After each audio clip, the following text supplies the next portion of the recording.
It's on a shorty new year, shorty new year.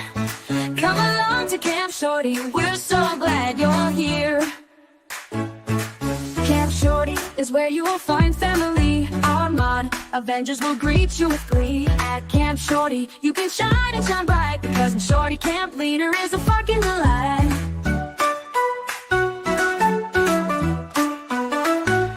It's on this Shorty New Year, a Shorty New Year.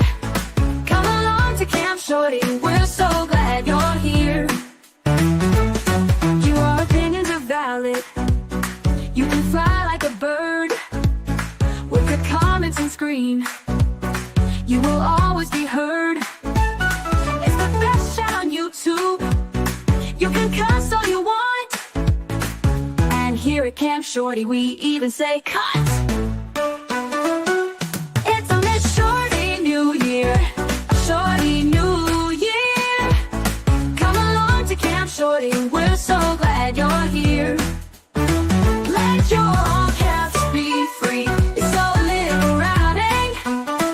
We stay on topic, although occasionally things get a bit feral, but it's clear to see.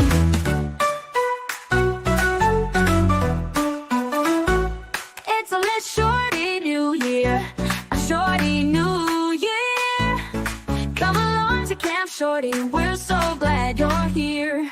Camp Shorty is where you will find family. Our mod Avengers will greet you with glee. At Camp Shorty, you can shine and shine bright, because the Shorty Camp leader is a fucking delight.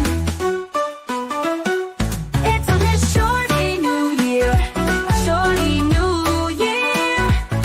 Come along to Camp Shorty, we're so glad you're here. Oh, hi, shorties. Good to see you. Fancy seeing you here. Yes, you made it safely. Scott had to come manually. Typical type 1. Fuck. Lovely Beth says, oh, shall I say it right now? Hi, YouTube. Yes, cunt is my new favorite part of the song. My favorite part of the new song. Yes, same. Cunt. That was the very first song that I wrote using AI music. I know Scott loves the AI music.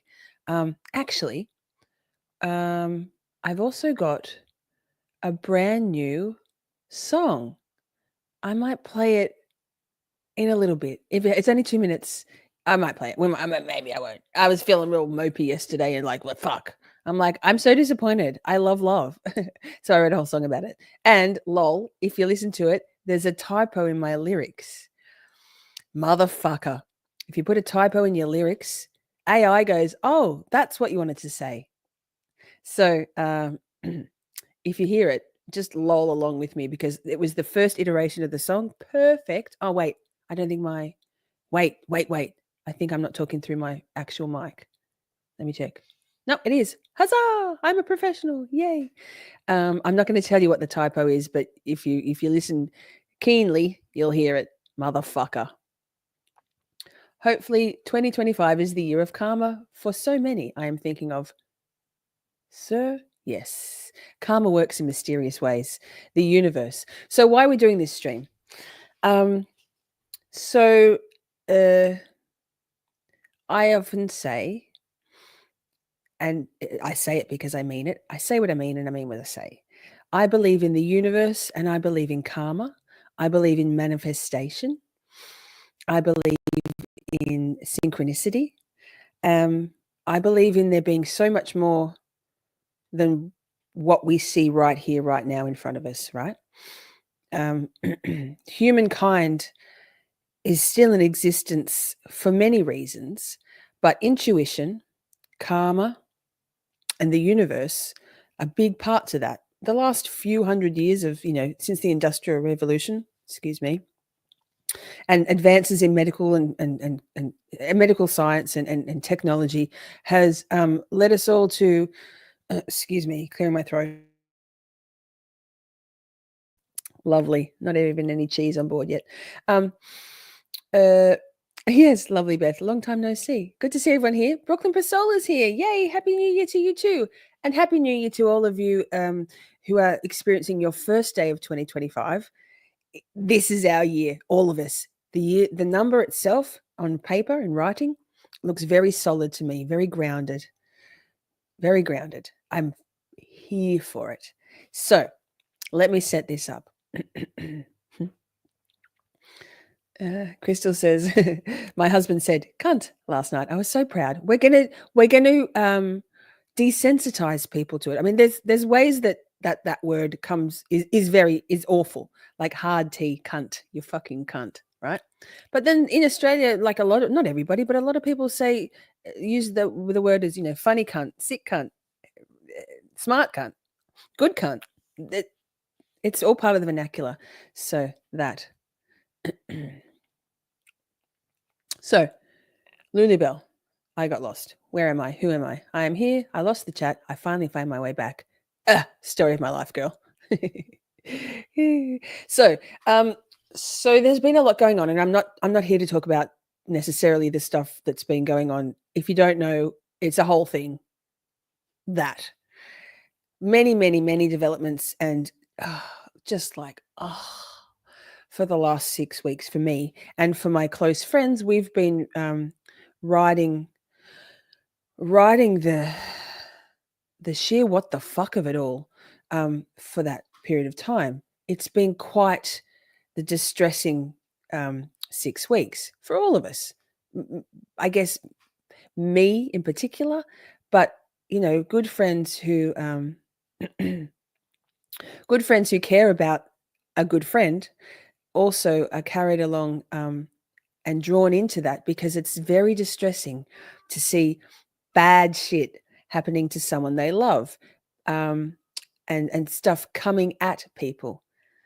Yes, people coming at people. Kathy says she believes in karma. Absolutely. So Queen says, I was hoping to learn a spell in making karma hurry up on people who've wronged me. You don't need to. Here's the thing, Queen. The universe has all of our backs. Okay. And so we're going to watch this video, and I've got tissues nearby. I hope I don't cry, because but if I do, you know me, whatever, it's just tears. It's just because I'm human, and this touched me very deeply. If I was in a different frame of mind mentally, this video that we're going to watch might have tipped me over the edge in terms of sort of paranoia, because it is so on point. So I want to say thank you to my good friend Medieval, who hopefully will be watching this, but who is an amazing human, a wealth of knowledge on many things. But he's been sort of adjacent, talking with colors flight, and wondering what the fuck with the darkness of all of the stuff that's been going on. And it's been very dark, right? Extremely dark, incomprehensible, unfathomable, kind of like, why is this bad energy being pushed at us, but us, because it's come at all of us in varying ways. We've been exposed to it in varying ways, and on various platforms or arenas, social media wise. And hi, Danny, After Dark. Good to see you, darling. Merry New Year. Happy Christmas. No, Happy New Year. What the fuck is here? Late, but made it. It's all right. I'm just laying the foundation. The year is ours. So was it Kathy said she was wondering about casting a spell, or was that Queen? Anyway, we don't need to cast any spells. The universe has our back. I've been quite proud of myself for the last 6 weeks. I've very rarely engaged or retaliated. In fact, it's kind of hardly touched me. There's been moments, of course there's been moments. It's been a tough slog to remain carrying myself with grace and dignity and faith in the universe and karma. So we love drag. So we've been using cunt for a while now. Cunt. We've got a cunt emoji, Beth. Oh, but you don't have wait. Beth, if you remember, and that's no pressure to be a member. Maybe Joseph will flick you out of membership at some point. But members, we have a cunt emoji. Go for it. We also have chat is bay, a whole bunch. We're going to cry. We might cry. Hi, Dr. Nurse, CG2U. CG2U. I hope the new year will be better for you all. That there is no need for all this causing on these sites there aren't any Christians on here. IMO. I mean, I believe in. Me personally, I believe in the universe and higher powers, and really, essentially, isn't that what God is? Organized religion is different to God and the universe, right? In my opinion. Brooklyn says, you have been so awesome and above board. I had no idea of any of this, and nothing I've seen has changed my mind. You're a clear threat to some people, and they will fall by the wayside. Well, that's an amazing segue into what we're going to talk about. Cussing. Oh, I cuss. If cussing isn't for you, this isn't the place for you. And I try not to blaspheme. I try not to say, but it's a losing battle. And I mean no disrespect to anybody who, if I say like Jesus Christ or Jesus fuck or JFC, and I understand that can be very offensive to some people. And I am trying to, yes, cussing. There'll be a lot of cussing. There's always cussing. There's always cussing. So that I understand I'm not everyone's cup of tea, but if you like cups of tea, I'm a fucking strong cup of tea. And here, let's have a drink. Savvy's here. Good to see you. Lots of Aussies in the chat. This is why I'm not on Twitter. I get enough hate and death threats on Facebook and email. Twitter is so negative to me. Twitter doesn't have to be negative. You can quite easily curate your Twitter feed to not get that stuff coming at you. And with the Karen Reed trial, I very early on with my more sort of visible Twitter presence, presence, curated my feed. So I didn't have that negative shit coming at me. In the last 6 weeks, it's been a targeted attack, a smear campaign, if you will. And go, let them, right, Amy? Let them say whatever, think whatever, believe whatever you want to believe about me, because it's not true. And whatever. What goes around comes around. Exactly. Oh, Amy, thank you, darling. Welcome, new members.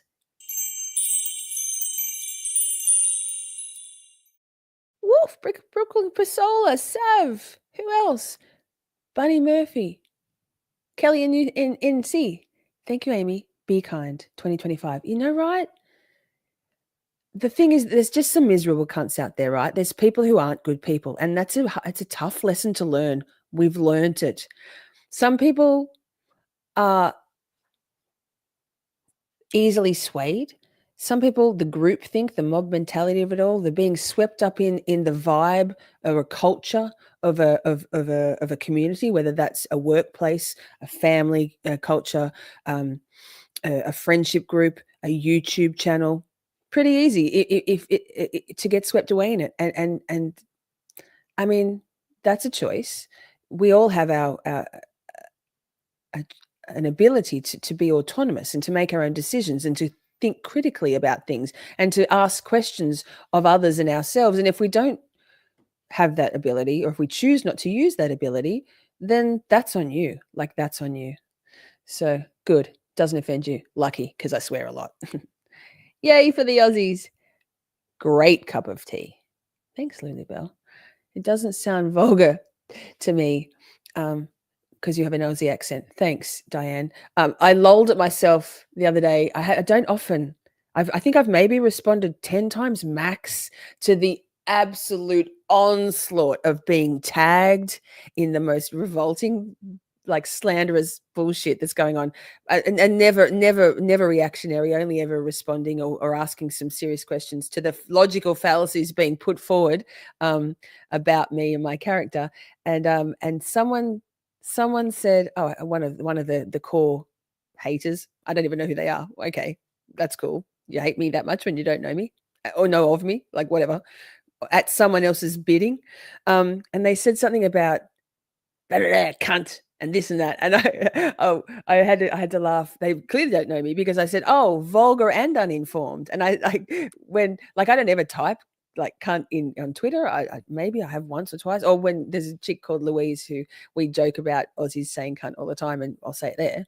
But I just, there's no point. Why would you? But I had a little chuckle to myself because me calling someone else vulgar because they used the word cunt, and I waited for it. I waited for them to say, you calling us vulgar? Well, they've never even watched my stuff.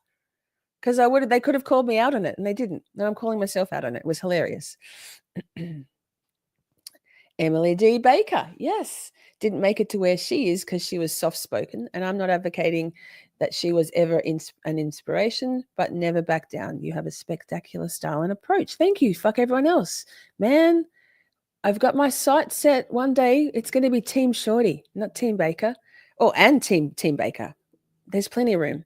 I'm not an attorney. Hi, LB. Good to see you. So I want to play this video because I don't want to just ramble on here. You're welcome, Savvy. Oh, Brooklyn, honestly, thank you, but no.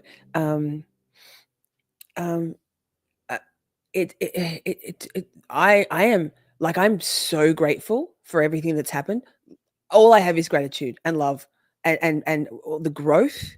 This video that we're about to watch will explain a lot of that, because I said to Amber a couple of days ago that I suddenly I only have peace now. I have no conflict and internal conflict. There's none. And this video. So I'm going to play it. I'm going to try not to interrupt too often. Robin, I think you had to rejoin because yours had lapsed, remember? That sucks. That happened to me with the Glera as well yesterday. I was like, damn, I got to start again. So, oh, you're good. I know you remember from the beginnings. Wait, Kirby says, wait. I am Australian and I have never and never will use the word cunt. Well, Kirby, I did preface it with not everybody. And someone like me makes up for it often. It's in my vernacular. I do also work with tradespeople. It's not everybody's cup of tea, that word. I fucking love it. And thank you, Robin, for gifting out, 5 members, ships. Yes. Yay. Fuck yeah, memberships.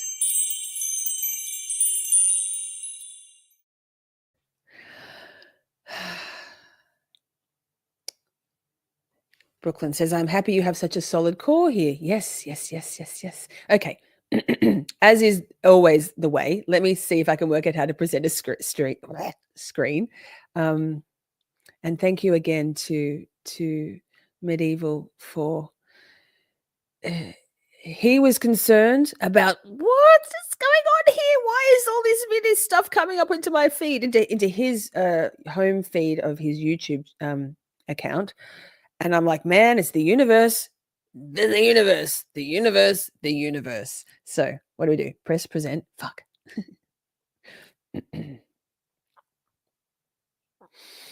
Yikes. So it's very what's the word? It's very, how do I do this? God damn it. Press play. When envy plants a dagger, karma sharpens the blade. And it all. So it's the channel is called Manifest Your Dreams.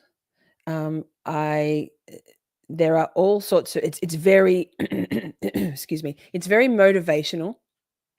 It's very like this is manifesting this vibe, right? But this is the vibe I've already been manifesting. So for me, this was like almost like a gut punch, but in a good way, because I was like, oh my God. So it's like 50 minutes long. We'll see how we're going. If you don't love it, you can dip. That's okay. This is pretty self-indulgent of me to play this one with you, but also the beautiful support that everyone's given me, and the care and concern that people have shown me, and for I guess almost admiration for how I've handled myself through this. I think this explains a lot. And for those of you, okay, there's a section when we get to it, there's a bit of a section that maybe is a little preemptive in terms of, sorry, yikes, hang on. Yeah, no cheese even.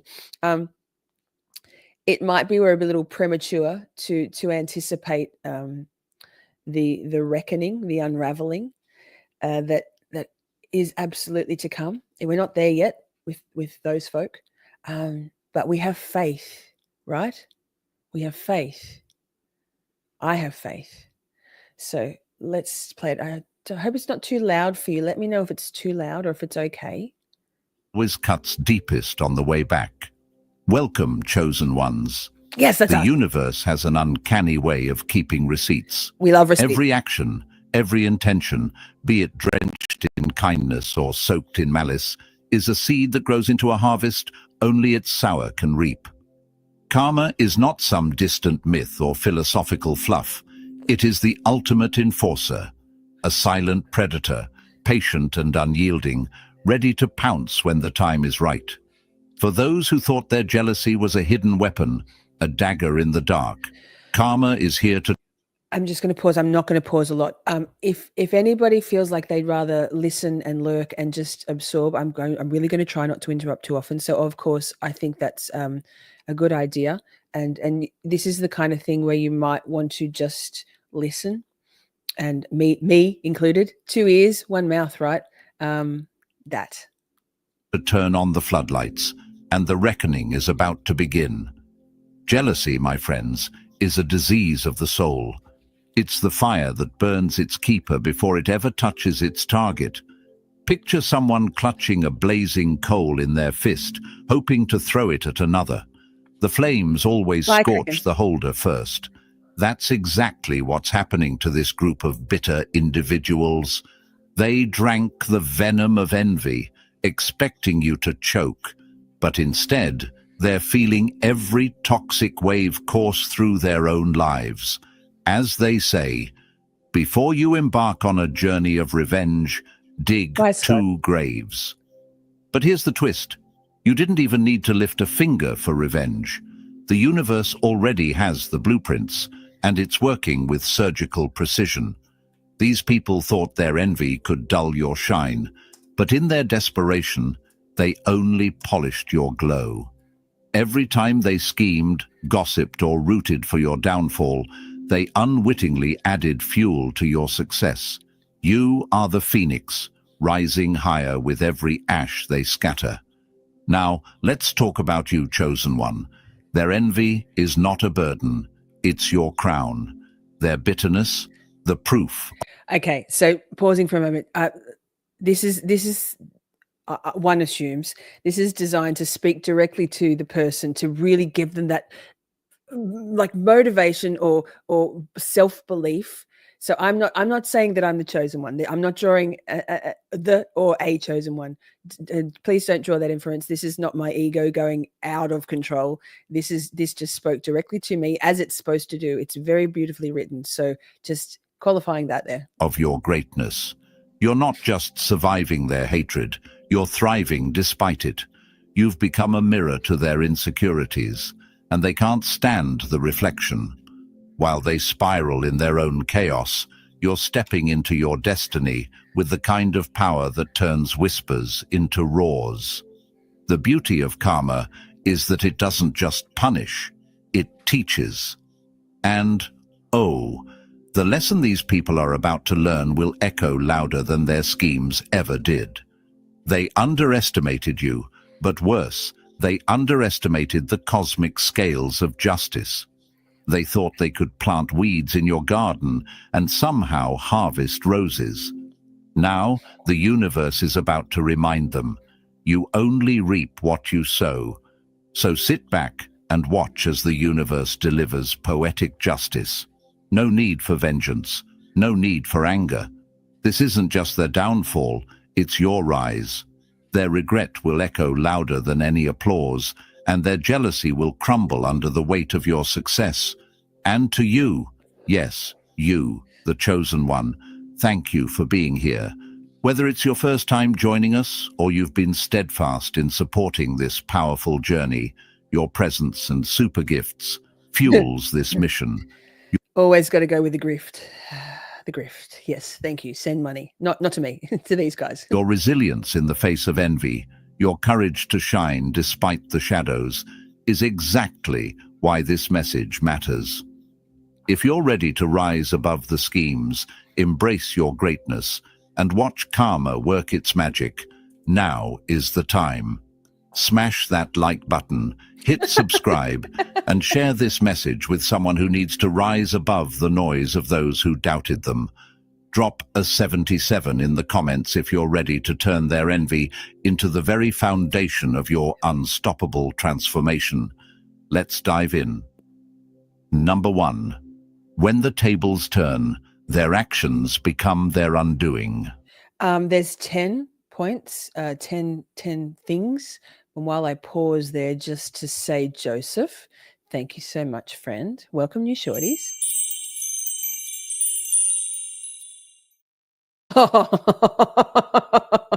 Well, that's awkward for them, isn't it, Prince Lover? Welcome back anytime. The louder their envy roars, the heavier it drags them down, because envy is a weight that only the envious carry.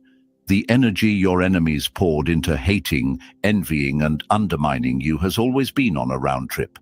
It was never meant to linger elsewhere. They might have thought their schemes and snide remarks were clever weapons, but in reality, they were planting seeds destined to bloom in their own backyard. The universe, in its infinite wisdom, doesn't operate on human whims. It operates on balance. Their every attempt to dim your light carried a boomerang effect, one they were blind to in their obsession with your shine. Let's break it down. Energy is neither created nor destroyed.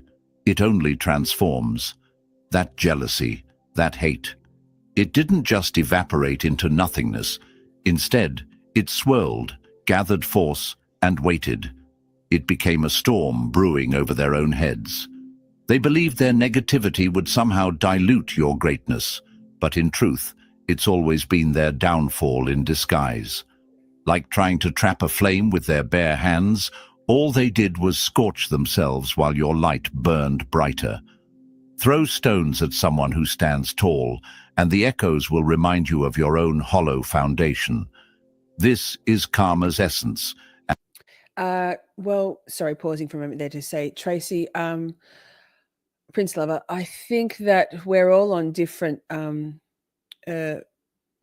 paths, right? We're all on different journeys. We're all at different phases in our lives. I would not have necessarily, this would not have resonated with me nearly so much as it does right now. Had we not lived through the last 6 weeks, it wouldn't have. It's just so powerful. I love it. And it spares no one. Every sly comment and every backhanded plot they conjured was another debt written into the universal ledger. And now the energy exchange is flipping. It's not about vengeance, it's about equilibrium. What they put out is finding its way back, but multiplied, magnified, and undeniable. They fed the machine of negativity with their actions, and now they're staring down the product of their own creation. Now, here's the part they'll never understand until it's too late. While they were busy focusing on you, watching your every move, rooting for your failures, and hoping for your demise, you were evolving. Their energy didn't block you, it sharpened you. Their envy became the background noise to your symphony of growth. While they were weighed down by their own bitterness, you were rising, free of the burdens they tried to place on you. Jealousy is like setting yourself on fire and hoping the smoke will bother someone else. And that's the tragic irony. The flames they ignited consumed only them. Karma didn't need you to lift a finger or utter a word. The universe doesn't rely on human intervention to balance.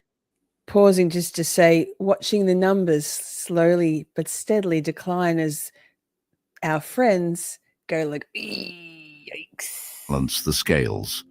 While they spiraled in negativity, you were building, healing, and ascending. Their obsession with tearing you down was the very rope they've tangled themselves in. But let's address the question that might linger in your mind. Does this make you vindictive to acknowledge it? The answer is a resounding no. Recognizing the justice of karma is not about gloating, it's about understanding.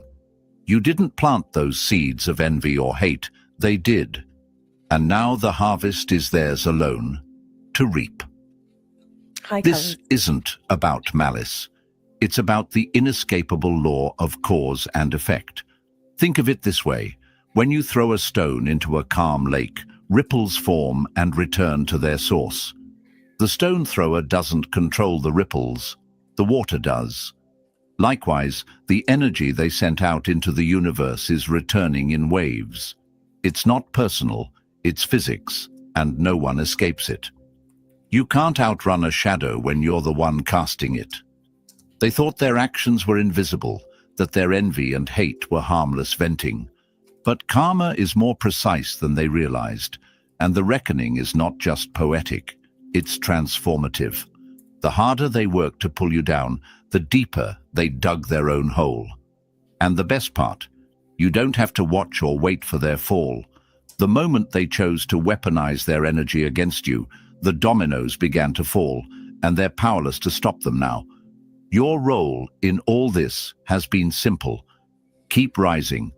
The higher you climb, the clearer the truth Joseph. becomes, not just to you, but to them as well.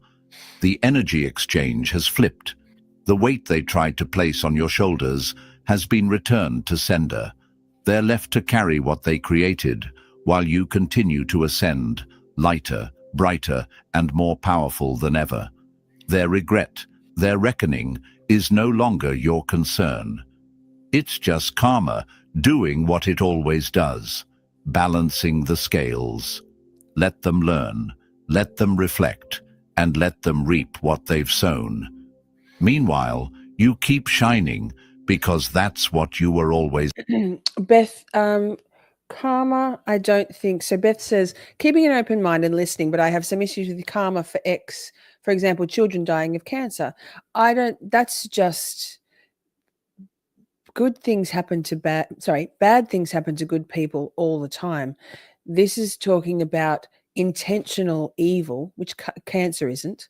That's an energy pushed out into the universe, coming back tenfold or more on those pushing that energy out there. So this isn't talking about happenstance, bad things that happen in the world, because bad stuff happens in the world all the time.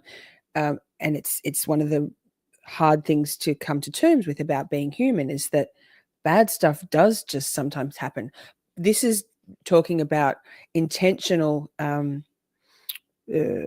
malice and jealousy and evil being actively pushed out into the energies of the world, and how that karma takes care of that. So that it's not about bad things in general, it's about intentional evil being manifested and created in our world. Is meant to do. Number 2, caught in their own web, when obsession becomes a prison. Your enemies didn't just want to dim your light, they wanted to suffocate it entirely. In their relentless attempts to tear you down, they unknowingly trap themselves in a cycle they can't escape. Obsession is a double-edged sword. The sharper the focus, the deeper the cut. They thought they could pour their energy into sabotaging you without consequence, but what they didn't see coming was the snare tightening around their own ankles. Their fixation has become their prison. Here's the hard truth. The more they watched your every move, criticized your every step, and envied your every success, the more they chained themselves to you. It's ironic, isn't it? It is. They wanted to derail you, It yet really they've is. tethered their own lives to your trajectory. Like moths drawn to a flame, they're hypnotized by the very light they claim to despise. Their every thought, emotion, and action has revolved around you, leaving them stuck, stagnant, and consumed by their obsession. Jealousy is the handcuff of the insecure, and envy is the cell that keeps them trapped. They can't move forward because their fixation on holding you back has turned into their greatest limitation. Instead of building their own path, They've invested everything into watching yours. And every time you take a step forward, every milestone, every achievement, every ounce of growth, it's like a dagger to their pride. Thank you, Not Tommy. because you've wronged them, but because their own insecurities won't let them look away. They've become prisoners of their own making. Picture this: someone trying to hold onto a kite in a storm, hoping to bring it down, but instead getting dragged farther and farther into chaos. That's their reality. They're stuck in a self-imposed loop, replaying their jealousy, frustration, and resentment, while you've outgrown the drama entirely. While you've soared higher, they've been left behind, tangled in the ropes of their own envy. The irony is almost poetic.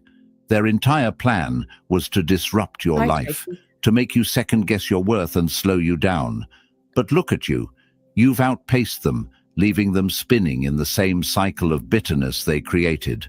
The harder they try to pull you back, the more obvious their own Hi, Iris. stagnation becomes. They've been so consumed by your progress that they've forgotten how to make any of their own. You live rent-free in their minds, and they pay the price daily in peace they'll never find. Every step forward you take only magnifies their frustration, but not because you've done anything to them. Their resentment is a mirror reflecting their own unfulfilled potential. While they stew in comparison and envy, you've transcended the very energy they hoped would break you. The cage they built out of jealousy and bitterness has locked them in, and the key is nowhere to be found. Think about it. Obsessing over someone else's life is exhausting. It drains their focus, consumes their energy, and leaves them hollow. They're trapped in the shadows of your success, a place they willingly walked into but can no longer escape. This is karma at its most subtle and cruel, a quiet reckoning that needs no announcement. They're too busy staring at your light to notice the darkness they've surrounded themselves with. You've moved on, but they haven't. Their lives have become a cycle of frustration and regret, fueled by the very obsession they thought would destroy you. And that's the brilliance of karma. It doesn't always strike with grand gestures. Sometimes it's as simple as letting them stew in the mess they created, watching them spiral while you continue to rise. So, keep climbing. Let their obsession remain their burden, not yours. You owe them nothing, not your attention, not your energy, and certainly not your time. You've broken free while they're still shackled by their own insecurities. They thought they were crafting your downfall, but they've been building their own prison all along. Now, they're stuck, watching from the sidelines as you ascend to heights they can't even fathom. The universe doesn't punish them for hating you. It lets them punish themselves. Obsession is their sentence, and they're serving it one bitter thought at a time. Number 3. Turning their stones into Wait. your stepping stones. Boom. Sorry, just we're all getting a little tranced here. Thank you, Joseph. Sir, always thank you. Big love for Joey.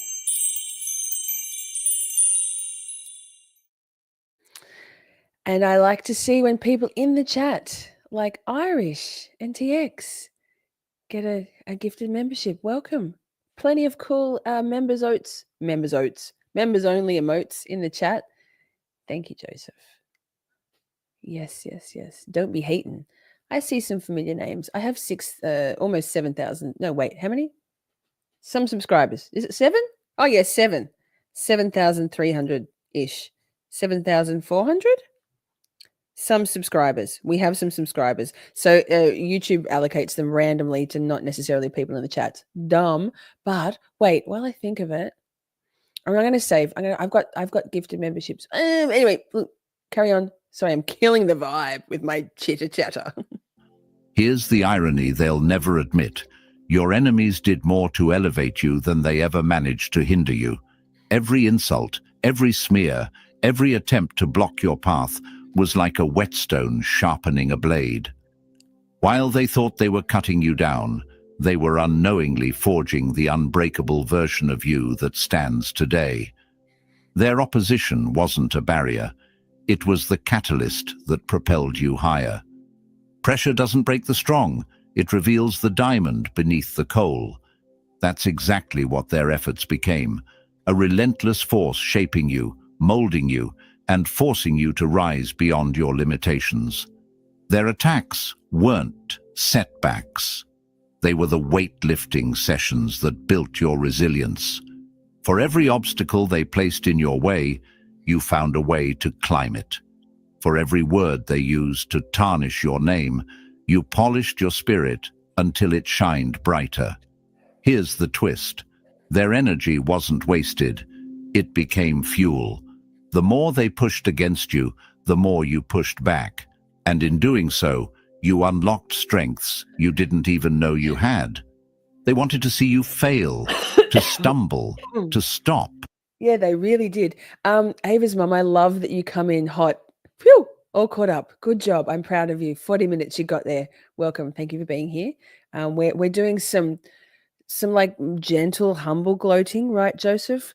But mostly not. It's just, this is really enlightening. This doesn't only apply to me. It might not apply to all of you at this point in your life. Maybe you can look back on a time in your life where this is really would resonate with you back then. Perhaps it's what you need to hear right now with less public, smaller, but equally as impactful situations going on with people trying to dim your light in your world, whatever your world is.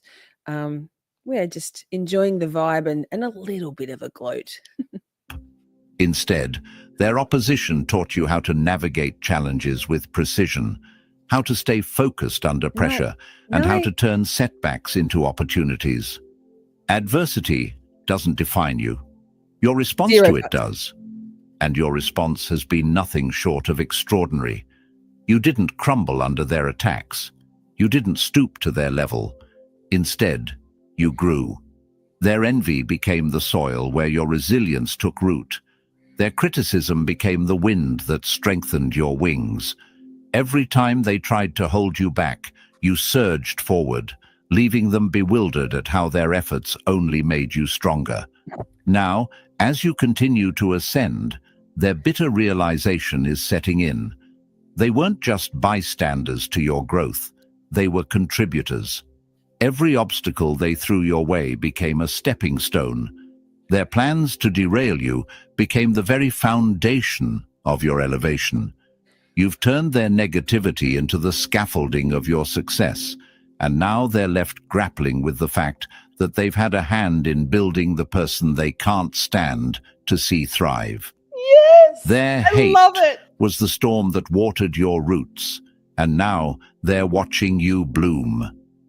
The beauty of this journey is that you didn't need their approval, their validation, or their support.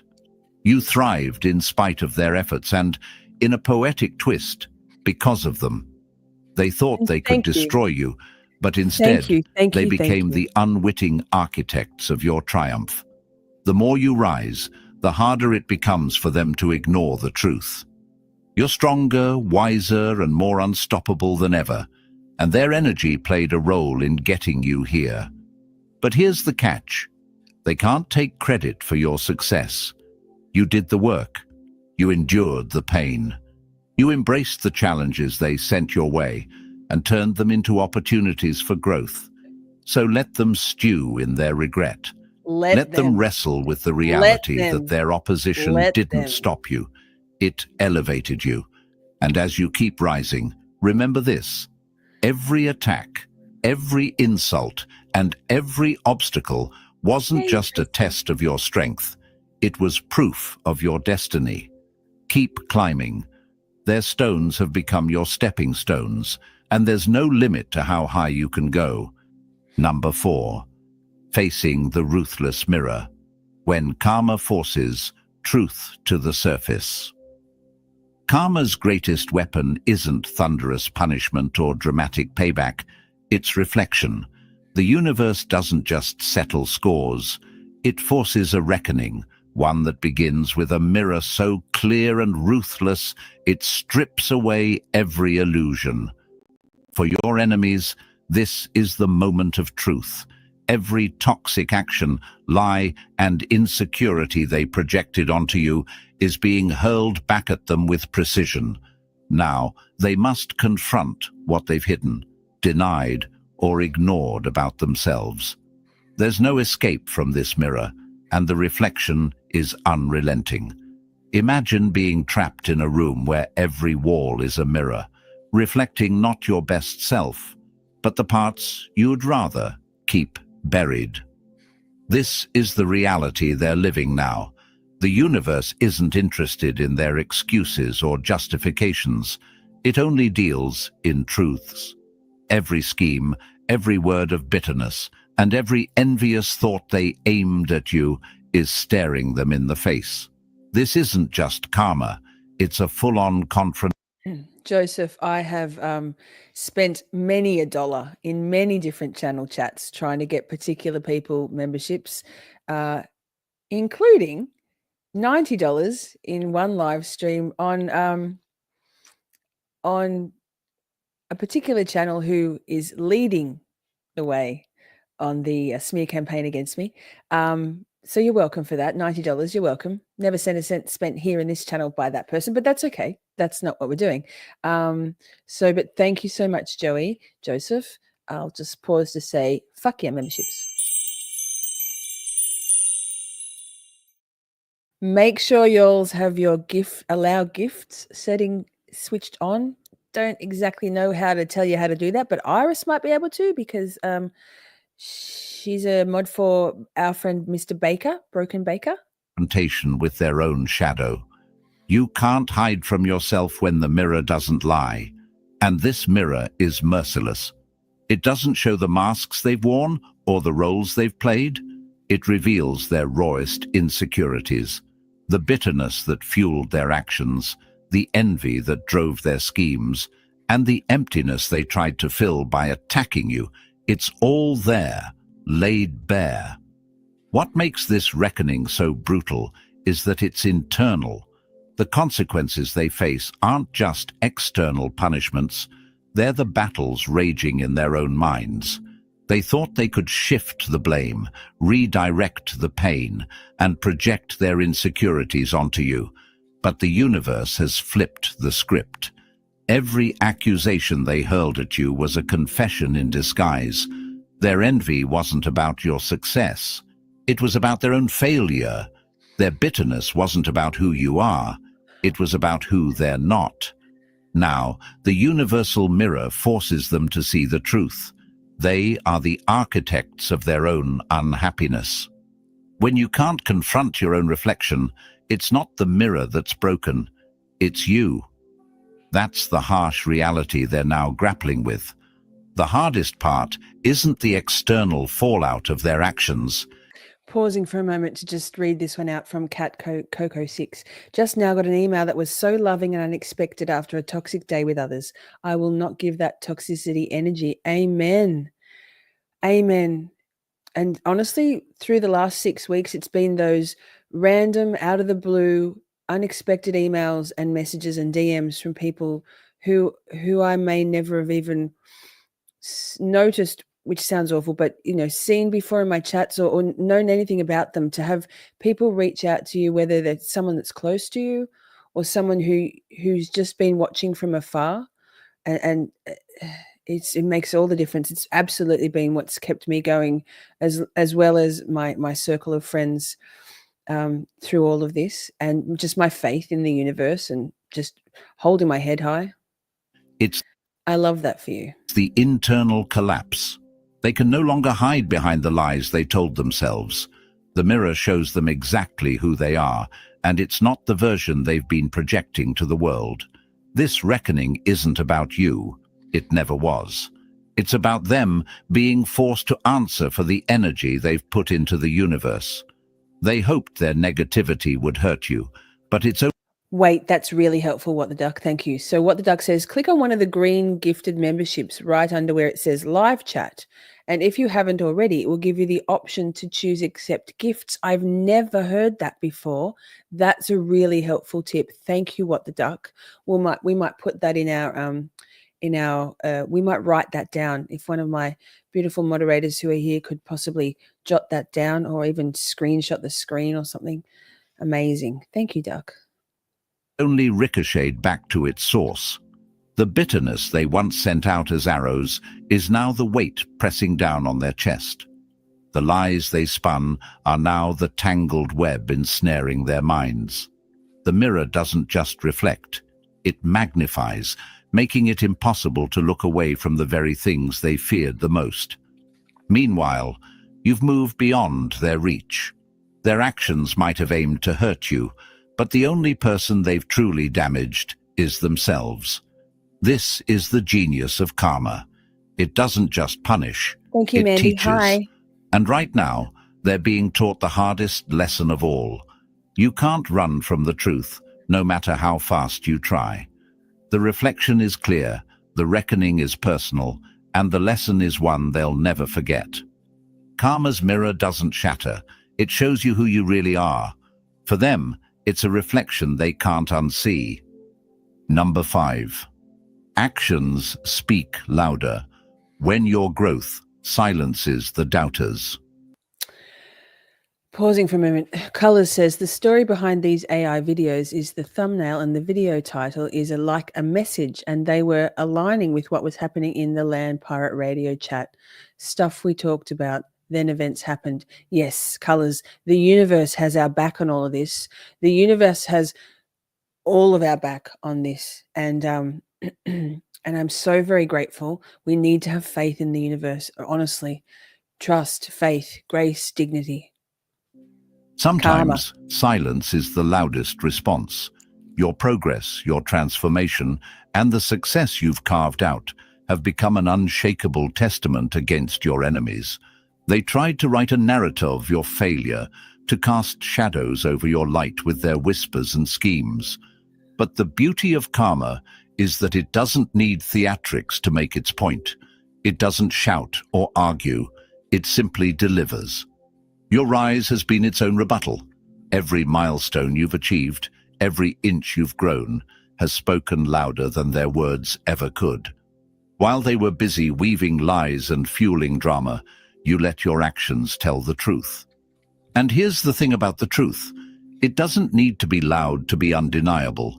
It stands firm, unwavering and clear, no matter how many try to twist it. That's exactly what your journey has done. It silenced their noise with the power of undeniable results. The best revenge is not just success. It's a life so full, your enemies can't bear to look at it. You didn't need to confront them, and you didn't need to lower yourself to their level. The universe was already at work, balancing the scales while you focused on your growth. Every step you took forward was a quiet reminder to them of their failure to hold you back.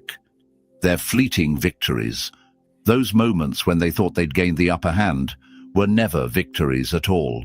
They were traps set by karma, waiting for the right moment to reveal their consequences. Imagine this, a firefly glowing in the dark. The more people try to extinguish it, the brighter it shines against the blackness. That's your story. Their attempts to diminish you have only highlighted your resilience. They wanted to see you falter. Pausing for a moment. Refined Rita says, absolutely crying my eyes out right now watching this because, well, long story. Sav sent me here and she's my best friend and rocks. Thank you, Sav. I love you. And yes, I bawled my eyes out. Like I just stood in my kitchen the other night when Medieval sent me this, good friend Medi, and I just cried and cried and cried. I put my hands on my eyes and I was just bawling my eyes out over and over again. It was just such a strong message, and this can resonate with so many of us here now for our own, what we've lived through and what we've experienced, and just have faith. have faith in the universe. I promise you. And I'm so happy to be here. You're so happy you're here, Rita. And thank you, Sav, for bringing people into this beautiful community. But instead, they've become silent witnesses to your rise. The irony is sharp. They wanted to drown out your voice, but now they're left speechless by the force of your growth. Karma doesn't need an audience. It moves in silence, delivering justice in ways no one can deny. Your glow-up has been its own declaration, a living testament to the power of perseverance and purpose. You didn't need to defend yourself with words, because karma was already doing the heavy lifting. Every achievement, every triumph, every moment. Pausing for a moment there because that's an interesting question, Crystal. I actually feel like revenge is best served cold, is a dish best served cold. Kind of flies in the face of what we're I understand your question. What we're kind of thinking about here, the theories we're sort of exploring with karma and the universe, that the message in this video is that you don't need to do anything. The universe will do it for you. It might take a little while, but so I think, but I do think that terminology means that you need to be cold and brutal in delivering revenge, that you can't have, you need to be cold and heartless to deliver revenge. Revenge and retribution isn't my jam. It never has been. Rise above always. But I think chat might give their 2 cents on that one, but yeah, that. Moment you stood tall in the face of their attempts to drag you down was karma's way of saying, I've got this. They wanted to diminish your worth, but the universe had other plans. It turned their attempts into stepping stones for your journey, proof that no amount of bitterness can hold back a soul destined to rise. While they wasted their energy trying to keep you down, you rose above the noise, and your silence became a roar they couldn't ignore. The most poetic part of all this, their regret isn't loud either. It's quiet, suffocating, and persistent. They watch you from the sidelines, knowing they've lost the very battle they thought they were winning. Every step you take forward is a reminder of what they couldn't stop. And the best part? You didn't have to say a word. Your story said it all. So let this be a lesson, not just for them, but for you too.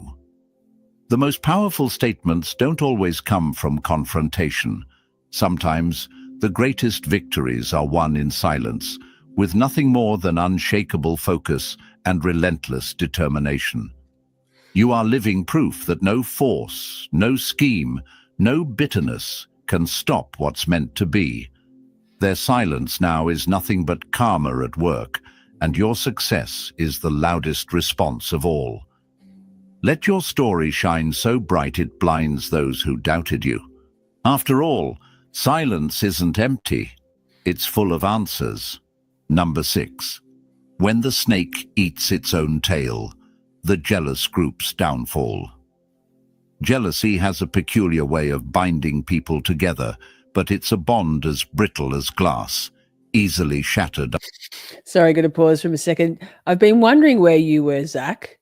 You've been gone. We've missed you. We've been calling, where is Zach? Where is Zach? And then we You're said, an idiot, Zach. You're an idiot, Zach. Thank you for the super chat. Good to see you. Happy New Year, sir. Under pressure. A group united by hatred, envy, or malice may appear strong at first, but their foundation is built on quicksand. The jealous group that came together against you was never truly an alliance. It was a ticking time bomb, destined to implode. And now, as karma makes its rounds, the cracks in their fragile union are growing too wide to ignore. They thought their shared dislike of you gave them strength, but the truth is, they were only united by their weakness. Their bond wasn't forged through loyalty or trust, but through a shared desire to see you fall. And what happens when that bond is tested? It collapses, turning their venom inward. Bye, Sally. As the scales of the universe shift and the consequences of their actions weigh heavy on their shoulders, They're realizing their so-called alliance was nothing more than an illusion. "A house divided against itself cannot stand," said Abraham Lincoln, and it couldn't be truer for this group. What began as a coordinated attack against you is unraveling into chaos as mistrust spreads like wildfire among them. They've begun to question each other's motives, pointing fingers and assigning blame for the failures they're now facing. Paranoia takes root. Each member starts looking over their shoulder, wondering who might betray them first. And betrayals? Oh, they're inevitable in a group bound by negativity. Imagine wolves in a pack, once united in the hunt, now turning on one another in a desperate fight for survival. That's what's happening here. Some are scrambling to distance themselves, pretending they were never part of the group, rewriting their own roles in the story. Others double down, throwing their so-called allies under the bus to save face. In their frantic attempts to shield themselves from the consequences of their collective actions, they've become their own worst enemies. The fire they stoked to burn you has now set their own house ablaze. And while they tear each other apart, you remain untouched. The chaos they've unleashed is consuming them, not you. Karma has a way of turning the very energy they used against you back on them, magnified. What they thought was strength, this shared mission to undermine you, was nothing more than a hollow facade. It had no foundation, no depth, and no staying power. It was destined to crumble under the weight of its own toxicity. Their implosion is both poetic and inevitable. Karma doesn't just punish, it exposes. It strips away illusions and forces people to confront the truth of their own actions. And for this jealous group, that truth is brutal. Their bond was never real, and their shared hatred of you was the only thing holding them together. Now, with the focus shifting from you to the fallout of their own behavior, they're realizing just how fragile their alliance always was. While they spiral into mistrust, paranoia, and betrayal, you've risen above it all. You were never part of their mess, and now you're watching from a distance as they dismantle themselves. They may have seemed like a united force at one point, but they were nothing more than a castle built on sand. The tides have come in, and the foundation is gone. What binds in hate will break in chaos. Their jealousy was their glue, but karma has turned it into a solvent. Every snide remark, every underhanded plan, every ounce of energy they directed at you has come back to them, fracturing their group from the inside out. The facade. Also, chat, I will be writing a song using some of the zingers in this video. I hope it's not plagiarism. I'll be building on these words with my own, of course. But yes, wild. Of strength they wore so proudly has shattered, leaving nothing but the broken pieces of their own bitterness. And you're not just surviving, you're thriving. While they're caught in the wreckage of their own making, you've continued to rise, untouched by the toxicity they tried to drag you into. Their unraveling isn't your revenge, it's their reckoning. And as their obsession with you turns inward, remember this: the strongest alliances are built on truth, and theirs was nothing but a lie. Number 7. When karma whispers, losses echo loudly. Karma rarely delivers its lessons with fireworks or dramatic warnings. Instead, it moves like a shadow, silent and deliberate, striking where it will be felt the most. For your enemies, karma's voice often comes through unexpected losses, those precise, deeply personal moments that unravel the illusions they've built around themselves. It doesn't just target what's visible, it strikes at their blind spots, the areas they believed were untouchable, exposing their vulnerabilities one painful revelation at a time. Think of the irony. They spent so much energy trying to create losses for you, losses of confidence, opportunities, or connections. But karma, ever the patient teacher, ensures those intentions boomerang back to them in the form of their own unraveling. It might start subtly, with a missed opportunity they were certain they'd secured, leaving them questioning their abilities. Or perhaps it comes as the unexpected fracture of a relationship they leaned on, a reminder that their foundation wasn't as stable as they thought. These aren't random events. They are masterfully timed lessons, delivered when the impact will be felt most deeply. When the ground feels steady, that's when karma shakes the foundation. The brilliance of karma lies in its precision. It knows where their weaknesses lie, even if they don't. A job they were confident in suddenly slips through their fingers, leaving them to face the consequences of burned bridges they thought didn't matter.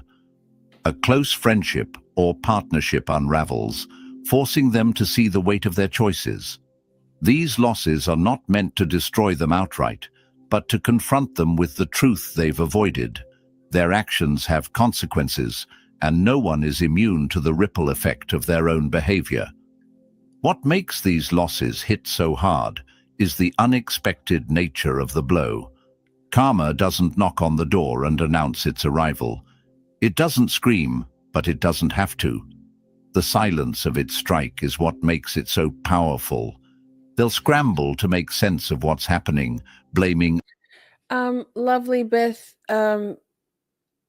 Zach and Taryn are both people who live in a place where there are many, many deer, and that's something that they share as something they enjoy to do is to shoot deer. It's not for everybody.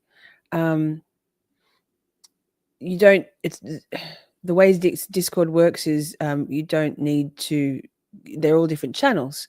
So I'm sorry that offended your sensibilities, but Zach and Taryn have that shared love that they like to go hunting, and they use the meat as food, as game, and so just that. But I'm sorry that affected you deeply. others, external factors, or even bad luck. But as the losses pile up, the pattern becomes impossible to ignore. The missed opportunities, the broken bonds, the isolation, it all circles back to their choices, their energy, and their intention. Joseph, I already said it's $1,000 to Amy's GoFundMe, nothing to do with me. $1,000 to Amy's GoFundMe, and the shirt comes off. A house built on lies can't stand when the wind of truth blows through. These losses dismantle the false structures they've surrounded themselves with, stripping away their illusions of invincibility. They're left with no choice. Roxy, I haven't seen you around before, but good to see you. Thank you for joining. No, we're just talking about karma in general. There are inferences that can be drawn, absolutely, with what's gone on lately, and those in the chat who are very, very much in the know. No, and if you're not, I mean, there's plenty of places on my channel and around on the YouTubes of late that I feel like you probably, and the Twitters, that you could probably draw those inferences. But it's a bigger picture. We're just talking about karma. But to confront their reflection, and for many, that's the hardest lesson of all. The things they thought they could rely on, their influence, their relationships, their confidence, were always tied to the energy they projected outward. That negativity, fueled by envy and spite, has now turned inward, consuming what they held most dear. While they wrestle with these losses, you are living proof of karma's balance. You didn't need to retaliate, to argue, or to wish them harm. Their actions set their own chain of events into motion. Awesome. Your focus has been on growth, healing, and moving forward. And that's exactly... I didn't mean to call you out, but yes, that's great. There's plenty out there. Yeah, I me personally, I'm absolutely there is an unspoken, and if you like, I can make it spoken. I don't think I need to. This just resonated with me of late, the last 6 weeks, and we're just learning about karma. Why their attempts to harm you have backfired. Karma doesn't play favorites. It simply gives back what's been sent out. And that's the beauty of it. You didn't have to lift a finger, and yet justice unfolds. Their losses are not just punishment. They are lessons crafted by the universe to force accountability and introspection. Whether they learn from them or not is up to them, but the message will remain clear.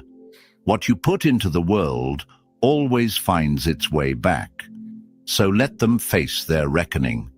Their unexpected losses are the echoes of karma's whisper, a reminder that no one escapes the scales of balance. You. Sorry, pausing again. Beth, I understand where you're coming from. And if it's not for you, that's okay. The world is made up of very many different people, and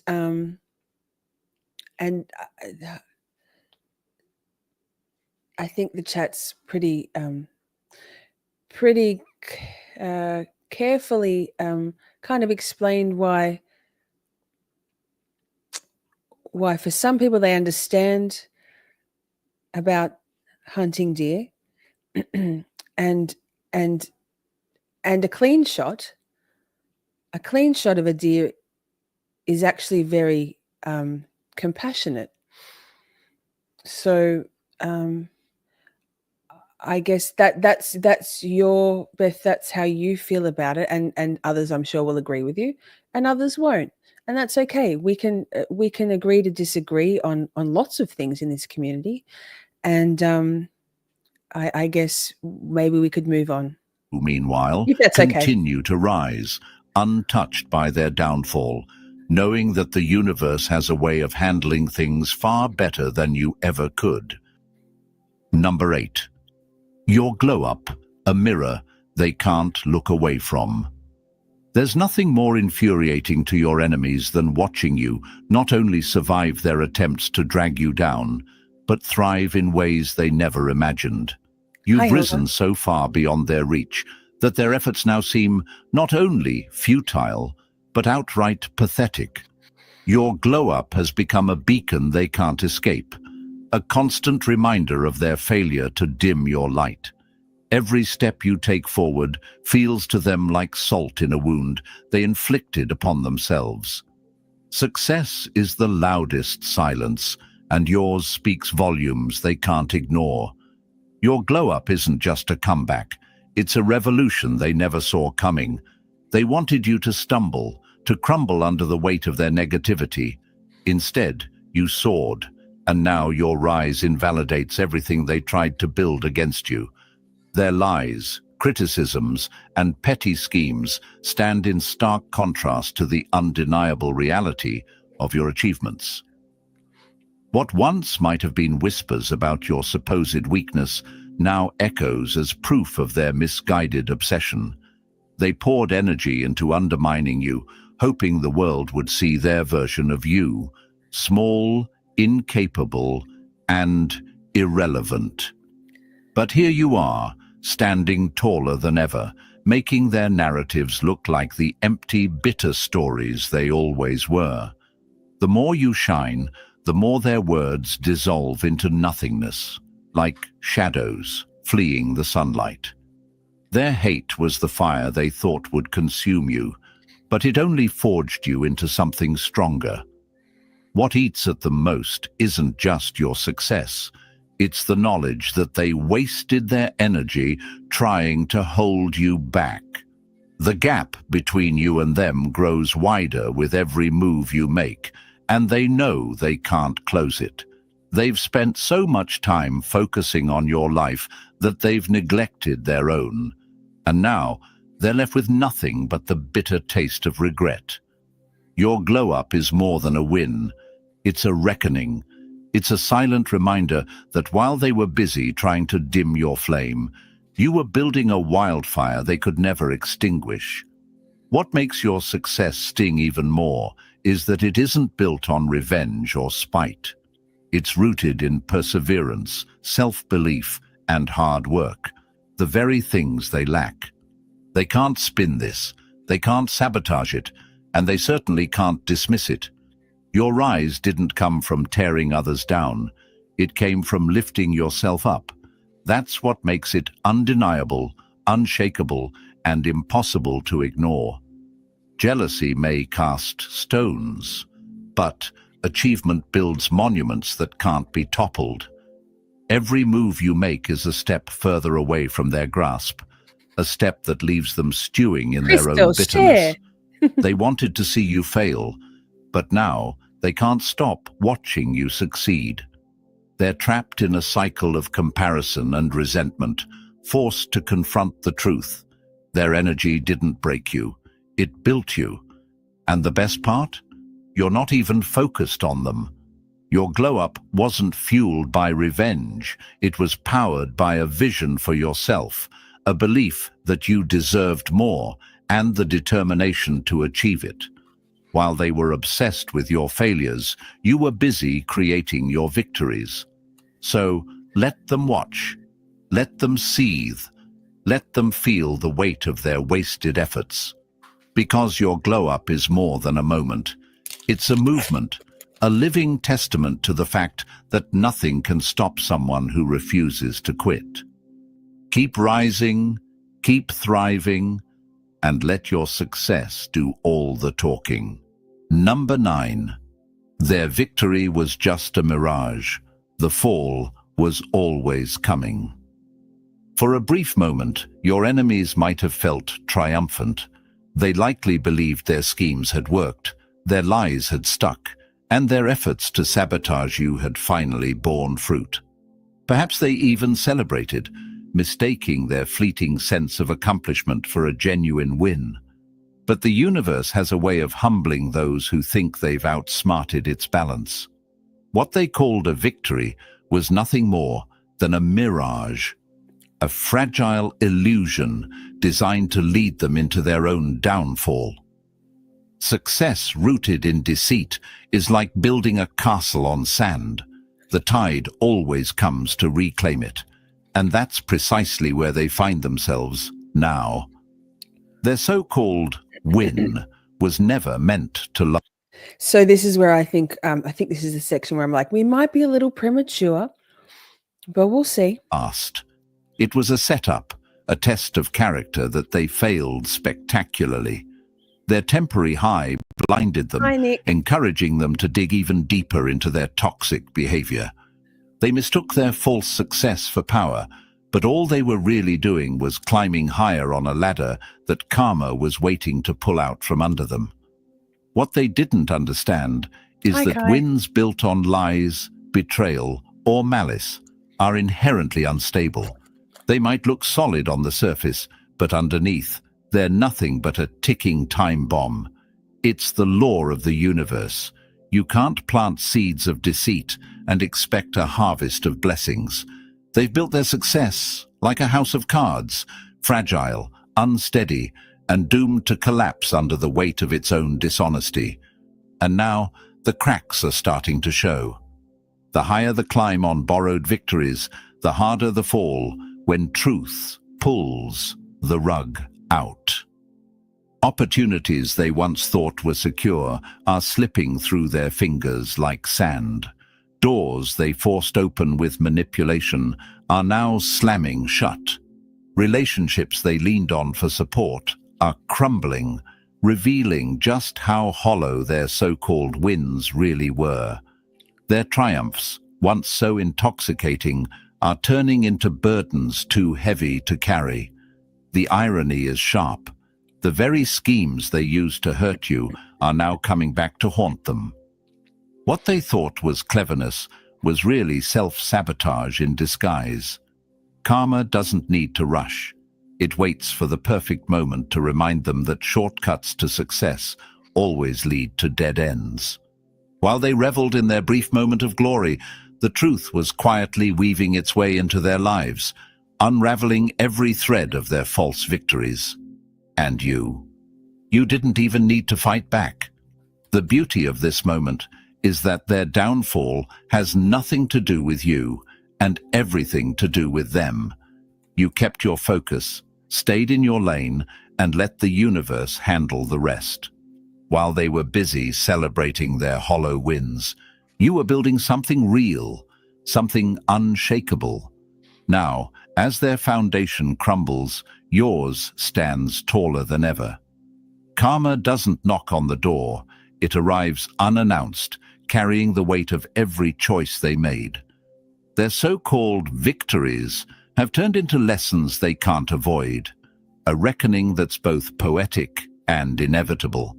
They thought they had the last laugh, but the truth is, louder than any celebration. The universe has a way of ensuring that balance is restored, and their fleeting... Oh, Irish, that's a sensitive phrase around here. I also love the phrase, I'd have cut a bitch. It's been heavily misconstrued by some folks. It's a turn of phrase. I'm a lover, not a fighter. I'm a talker. I will talk you. I will talk you. So you're like, fine, fine. But folks like to misconstrue things. But lol, yes, karma handles it all for us, the universe. We're almost done with this one. I've got another couple of more things, how to handle narcissists and stuff about when people are saying shit to you instead of cutting a bitch. Triumph was always destined to be short-lived. So, let them deal with the fallout of their own actions. Their moment of glory has come and gone, leaving them to face the reality they tried so hard to avoid. Meanwhile, you're still standing, stronger than ever, and moving forward with the kind of resilience that no scheme can touch. Their winning streak was never real. It was just a stepping stone on their path to learning the hard way. Number 10. The silent sword. Grace cuts deeper than retaliation. Grace is the chosen one's most formidable weapon, sharper than any word, stronger than any retaliation. It's a quiet strength that disarms without a single strike, leaving your enemies to grapple with the chaos they created. Choosing grace doesn't mean you're weak. It's proof of a power they'll never understand. It's the strength to rise above their petty schemes, the wisdom to let their negativity burn itself out, and the courage to let karma handle the rest. Restraint is the loudest roar. Grace, the most unyielding shield. By refusing to stoop to their level, you don't just protect yourself, you expose them. Your silence acts as a mirror, reflecting their cruelty, envy, and insecurities back at them. Without your retaliation, their actions stand naked in their ugliness, undeniable even to themselves. They can't claim justification. They can't twist the narrative to blame you for escalation. Your grace robs them of excuses, leaving them to face the weight of their own actions. Imagine a storm raging against a mountain. The storm may howl, strike, and shake the air, but the mountain remains unmoved, solid, untouchable. That's the power of grace. Your enemies may rage against you, but your calm, your dignity, and your refusal to engage turn their efforts into wasted energy. Their attacks can't touch your foundation, but their own bitterness erodes them from within. Karma doesn't rush, but it never forgets. By choosing grace, you allow the universe to work without interference. You're not getting in the way of their lesson, not muddying the waters with retaliation. Instead, you're clearing the path for karma to strike with the precision only it can. And when it does, it hits with undeniable force, leaving no one to blame but themselves. Their actions, their choices, their downfall. But here's the most profound truth. Grace isn't just a weapon. It's a tool of elevation. By rising above, you don't just protect yourself, you ascend. Every time you choose dignity over destruction, you step into a higher version of yourself. While they remain trapped in the cycle of their own negativity, you soar beyond their reach. Their envy becomes their anchor, while your grace becomes your wings. This is the beauty of the silent sword. It doesn't destroy your enemies, it renders their attacks meaningless. Boom. Boom. Just pausing for a moment. We're almost done with this one. And to say, what the duck? Thank you so much. Welcome, new shorties. Welcome, new shorties. I don't see anybody in the chat, but they might be lurking. But welcome. Thank you so much.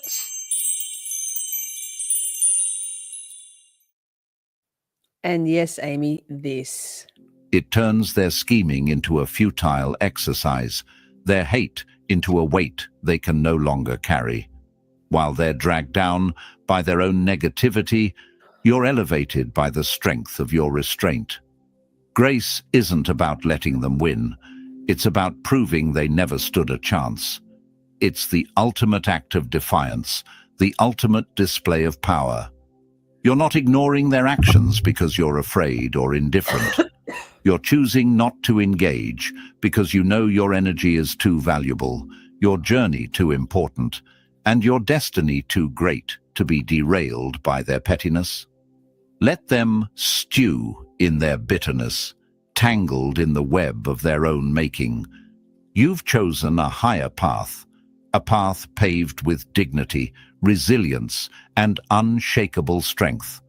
And as you rise, the weight of their actions will only pull them further into the depths of their own karma. They'll see it, they'll feel it, and they'll know. Grace was the weapon they never saw coming. And so, the truth becomes clear. Grace, strength, and resilience are the chosen one's ultimate armor. By refusing to engage in their chaos, you've proven that real power lies in self-control and unwavering dignity. Karma needs no help to balance the scales, and as you rise, the weight of their negativity only pulls them down further. Your light shines brighter because you chose not to dim it with retaliation. If this resonates with you, smash that like button, hit Smash it. subscribe, It and resonates. share this with someone who needs this message.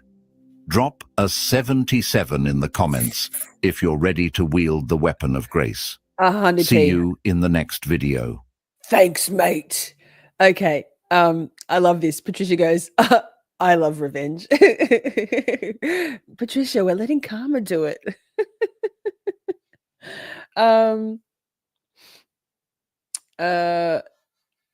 Yes, 77. Boom, boom. If it dims my light, so be it. Well, girl, you do you. I love that. I love that. You march to your own drum. I march to karma's beat. Yes, yes. I love it. We love it. Okay. So I didn't put that link in the description box before we went live because I wanted to keep it as very, very much a first watch for everybody. Karma is cool. Yes, karma is very cool. We don't need to do anything. Catherine says 77. Karma is cool too. Yes, 77. Cheryl says, yes, remind me not to cross Patricia. Yikes. Yikes. It's true. Oh, hello, Michelle Petty. Oh, wait. Roller Derby Jammer. I love it. She's the queen of the handle change. I'm just always going to call you Petty because it's the best. Karma does take its time sometimes.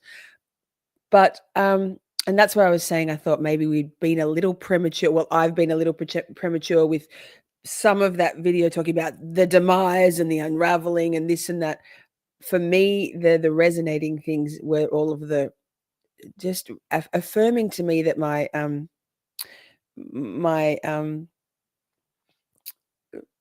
the way I've navigated through these last 6 weeks has generally been with just not even like I just chose the grace and the dignity and not engaging.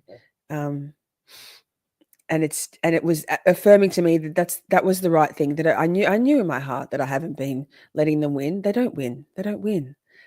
Catherine loved it. I'm so glad you loved it. Howdy all. Happy New Year to you, my friend. Disney Nerd says, that's what my therapist is for, to validate my feelings, let it out, and move on the best I can. Yes, yes, yes, yes. Patricia, we love your honesty. Absolutely. I love it. If revenge and retribution is your jam, you fucking go, girl. I love that. You've lived on this planet for 68 years and you're still thriving. You're an absolute legend. Love it. Integrity, right? So I will drop the link to that. Wait, did I get rid of it? No. So here's the channel, because I think Ava's mom was asking. Wait, the channel's called Manifest Your Dreams, and there's all sorts of here, let me just put it into the chat. Wait, there we go. If you want to follow this, because there's so much, it's not just about karma. There's so much in there. Here's the link to that channel, and as I said, I'll put the link to that actual video because it might be something that for you would like to, because without me interrupting, without my commentary, without the memberships, and stuff.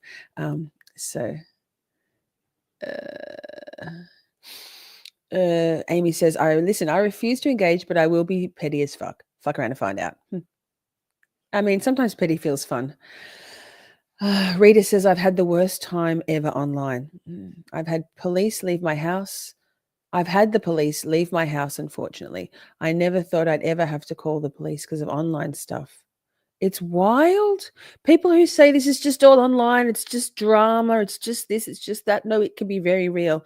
About 2 months ago, I had, and for about a month prior to that, I had someone, a subscriber, a viewer, threatening to come to my home under the guise of being, they were emailing me, pretending they were their daughter, their children, but they knew my address. They were threatening to come get me. Come at me, bro.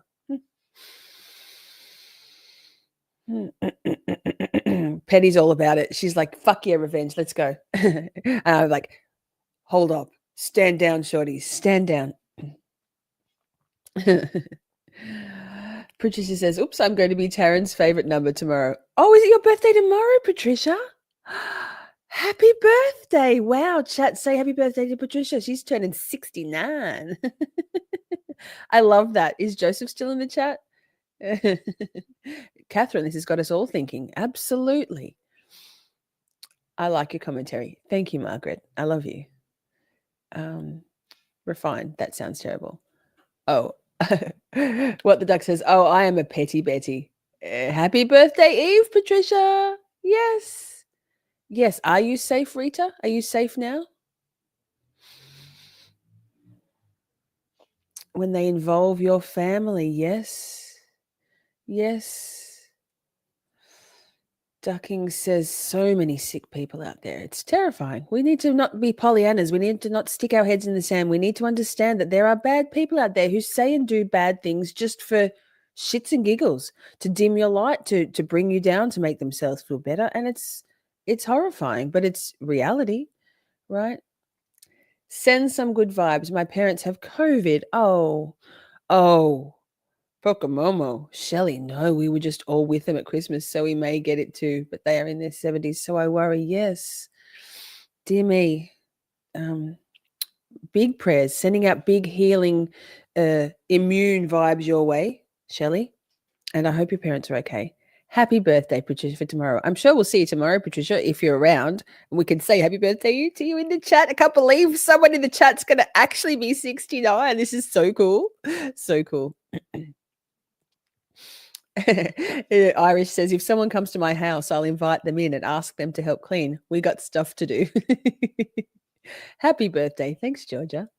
Carlene says, happy birthday. Happy birthday from Joseph. There we go. Come change Pampers, bitch. Happy birthday. Of course, says happy birthday. Yes, happy birthday. 69. Disney Nerd says, I love being petty, especially acting super happy in front of people who think I shouldn't because I have what they want. Right? See me glowing and smiling lately? And I am happy and I am glowing. And thanks. Thanks for the energy. Patricia, welcome to the 69 Club. Are you 69 as well, Valerie? Oh my God, we're all so jealous. I can't wait to be 69. Petty says, happy sex position birthday tomorrow, Pat. Yes, Taryn says to Shelley, to Pokemomo, lifting them and you in prayer, Shelley. Absolutely. Happy nearly birthday. Oh. You're welcome, Shelley. Fucking doxing. We love a light, good-natured public figure doxing here, like very light, very not actual doxing. Just hey, I found his Facebook. But yeah, goodness gracious, no. Rita, it's not whinging. We're just a supportive community here. We share and we support and we love, and it's a beautiful thing. So I'm glad you found us. Thanks to Sav for sending you our way. Here we go. Colors says to Shelley, make sure they take 10,000 units of vitamin D. Yeah, I'll have 10,000 units of vitamin D and zinc with tonic water. Happy birthday, prayers. Thank you. Have a good crack on your birthday, Dolly.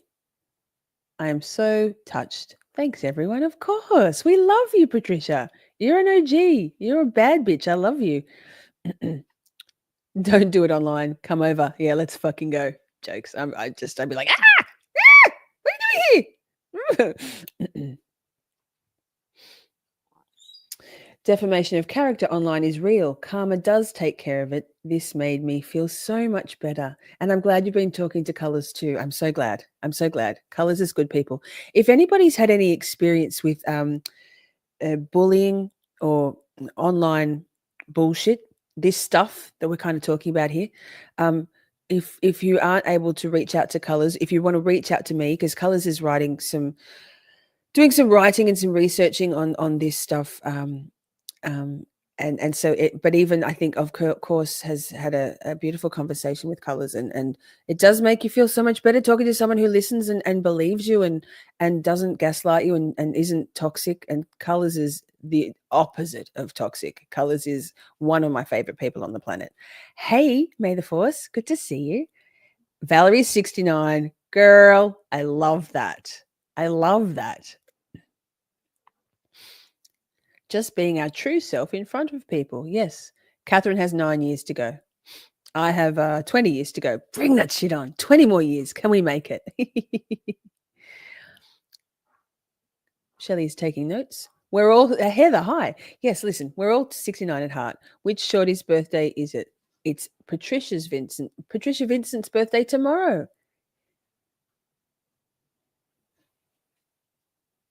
We all have in this community, yes.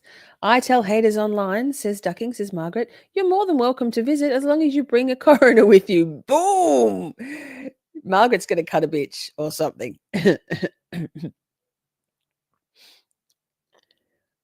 What does doxing mean? So doxing means sharing someone's personal identifying information online. So a lot of the anti free Karen readers, the antis, like to dox people just as payback, right? To share their phone numbers or their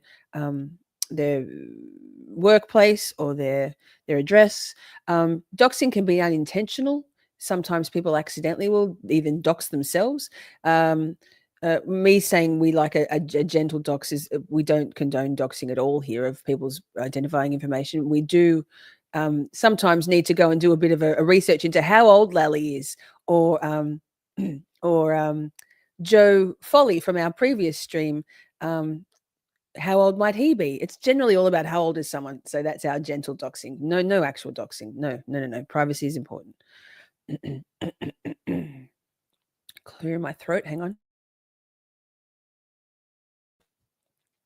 Laura says all bullies are cowards, but online bullying really is the most cowardly shit ever. And it can be the most vile and vitriolic. It's very hard to get away from it these days. Like, you know, on Twitter, for example, the notifications have been wild. I mean, you have and what I do, I just mute those accounts and I don't see their stuff. It literally, I make a well, not a physical barrier, but an e-barrier, an online barrier from that sort of stuff.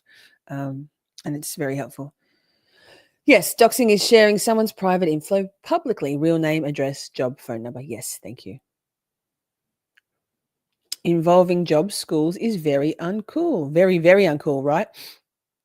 So for me, I mean, Aussie Insider inadvertently doxed me on her live stream about a week ago about Courtney, the victim of Steve Coates, one of many of his victims, and she was reading out a tweet.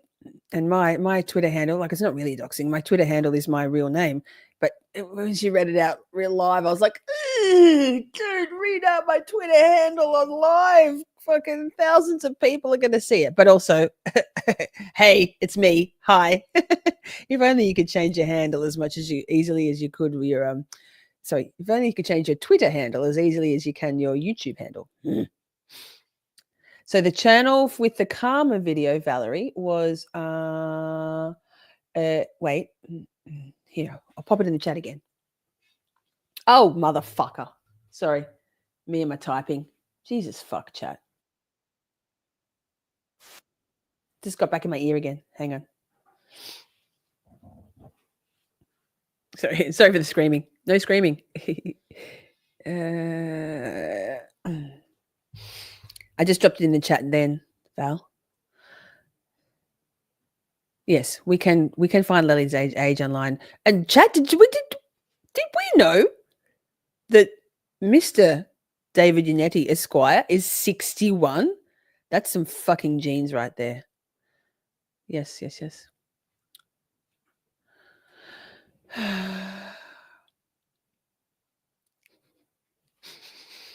Petty says their holier than thou halos always slip. Supposedly good citizens reveal their true vile selves eventually. Karma shines a light, right? Oh my God, the cheese throat. It's fucking real. Fire can't burn without oxygen. Don't give any air to anything that makes you feel uncomfortable. It's so easy to be baited in and drawn in to try and get the last word, to defend oneself. But there's cyclic arguments. The whole point is to debate. Don't do it. Don't get drawn in. What do you do when you get bullied at work? I mean, if you have an HR department, it depends on how big your workplace is, whether there's an HR department. You could speak to your supervisor. If it's your supervisor or your direct immediate boss up, you could who's doing the bullying, perhaps you could talk to the boss above that level. It's a very tough thing. Bullying at work is a tough thing. It can destroy, like, who wants to go to work and bullying doesn't have to be overt bullying can be like just ostracizing and excluding someone from groups, there's so many ways. We might even do a bullying at work live stream, add it to the list. Yeah, bullying is awful, but it's so hard right now, says Laura, because it can't be escaped. It's everywhere. When I was young, I could go home from school or whatever, but now with phones, it's there constantly. Absolutely. Swear jar. Thank you. Fuck yeah. Thanks, man. Cheers. Here, I'll give you this one. I'll take any motherfucker's money if he giving it away. Shit. I'll take any motherfucker's money. Oh my God, it's on loop. How did that happen? God damn it. I didn't go into this stream and take it off loop. You got it twice. Thanks, Irish. Those dimples say Unetti is not a day over 39, lol. Oh, he's very hot. I'm just surprised. He looks so much more youthful than 61 to me. I was mind blown.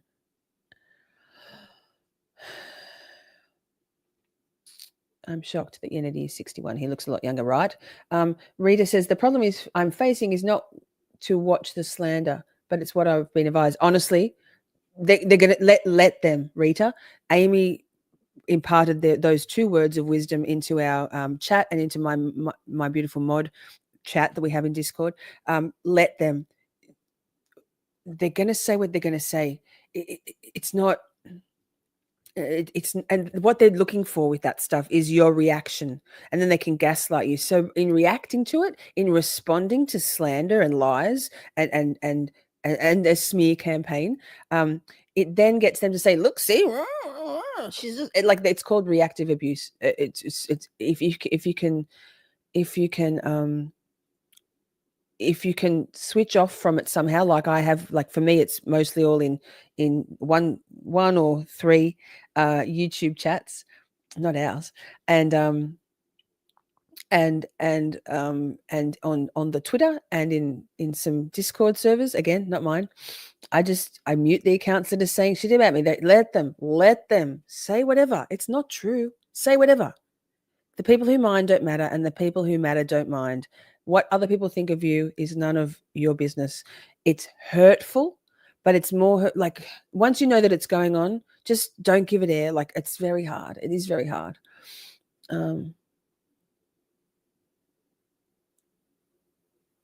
I don't think so, Canton Rita, because it's a friend of Sav, and Sav is Australian. And even if it was Rita, yeah, we called Danny back in to talk about Unetti. He is so fire. He is so fire. Exactly. It's just fueling the fire. Seeing your old mates believing it, that's hard. But yeah, that's correct. Okay, so that wait, what video have I watched? Hang on, let me think for a minute. Chat, my brain. It's a Dr. Ramani one. We're gonna talk about it. I think it's a new Dr. Ramani one. I've watched so much stuff lately in this realm. Did we do it already? I think we did it already. It's the Flying Monkeys one. Rita, check my I have a playlist called the Psychology Corner, and I've done a bunch of like 3 or 4 now, or 5 videos in the last few days about narcissists, narcissistic abuse, the tactics, and I'm pretty sure we've covered already the devastation that one feels knowing that it was in a previous, that definitely that one feels knowing that people that you thought were you were close to have been buying into the shit that people are selling about you. It's heartbreaking. That's what's been for me the hardest thing, was seeing the names that I've been seeing, people who used to be members of my chat community, people who are in my Discord, people who I've known for years, not just being a passive witness to the shit that's been going on in some of these forums, but actually participating and believing and perpetuating the lies spread by 3 or 4 people, vile people. So that was the most heartbreaking thing. But then Dr. Ramani reminds us that if they were so quick to buy in to that, the lies and the smear campaign, or the hard narrative change on people's opinions about you, then were they really ever worthwhile keeping in your life in the long run? Betrayal is the most bitter pill to swallow, in my opinion. And friends and family who buy into that shit, it's a tough one. But grace and just bigger picture, like maybe the universe or those perpetrators of the ones starting and talking the shit, they did you a favor, because we don't want those. The trash takes itself out. Yeah, we don't need those fucking people, right? Michelle says, "Flying monkey cunts," right? I don't think of you as being nosy, Heather. I think you're like short and cute and funny. Nosy? Maybe. Okay, so wait, I've got let me just, how long are we going? 2 hours. We'll do a short video because this is, which is it? Not that one. That's an hour long. This one. So this is called, how do I do this? Fuck.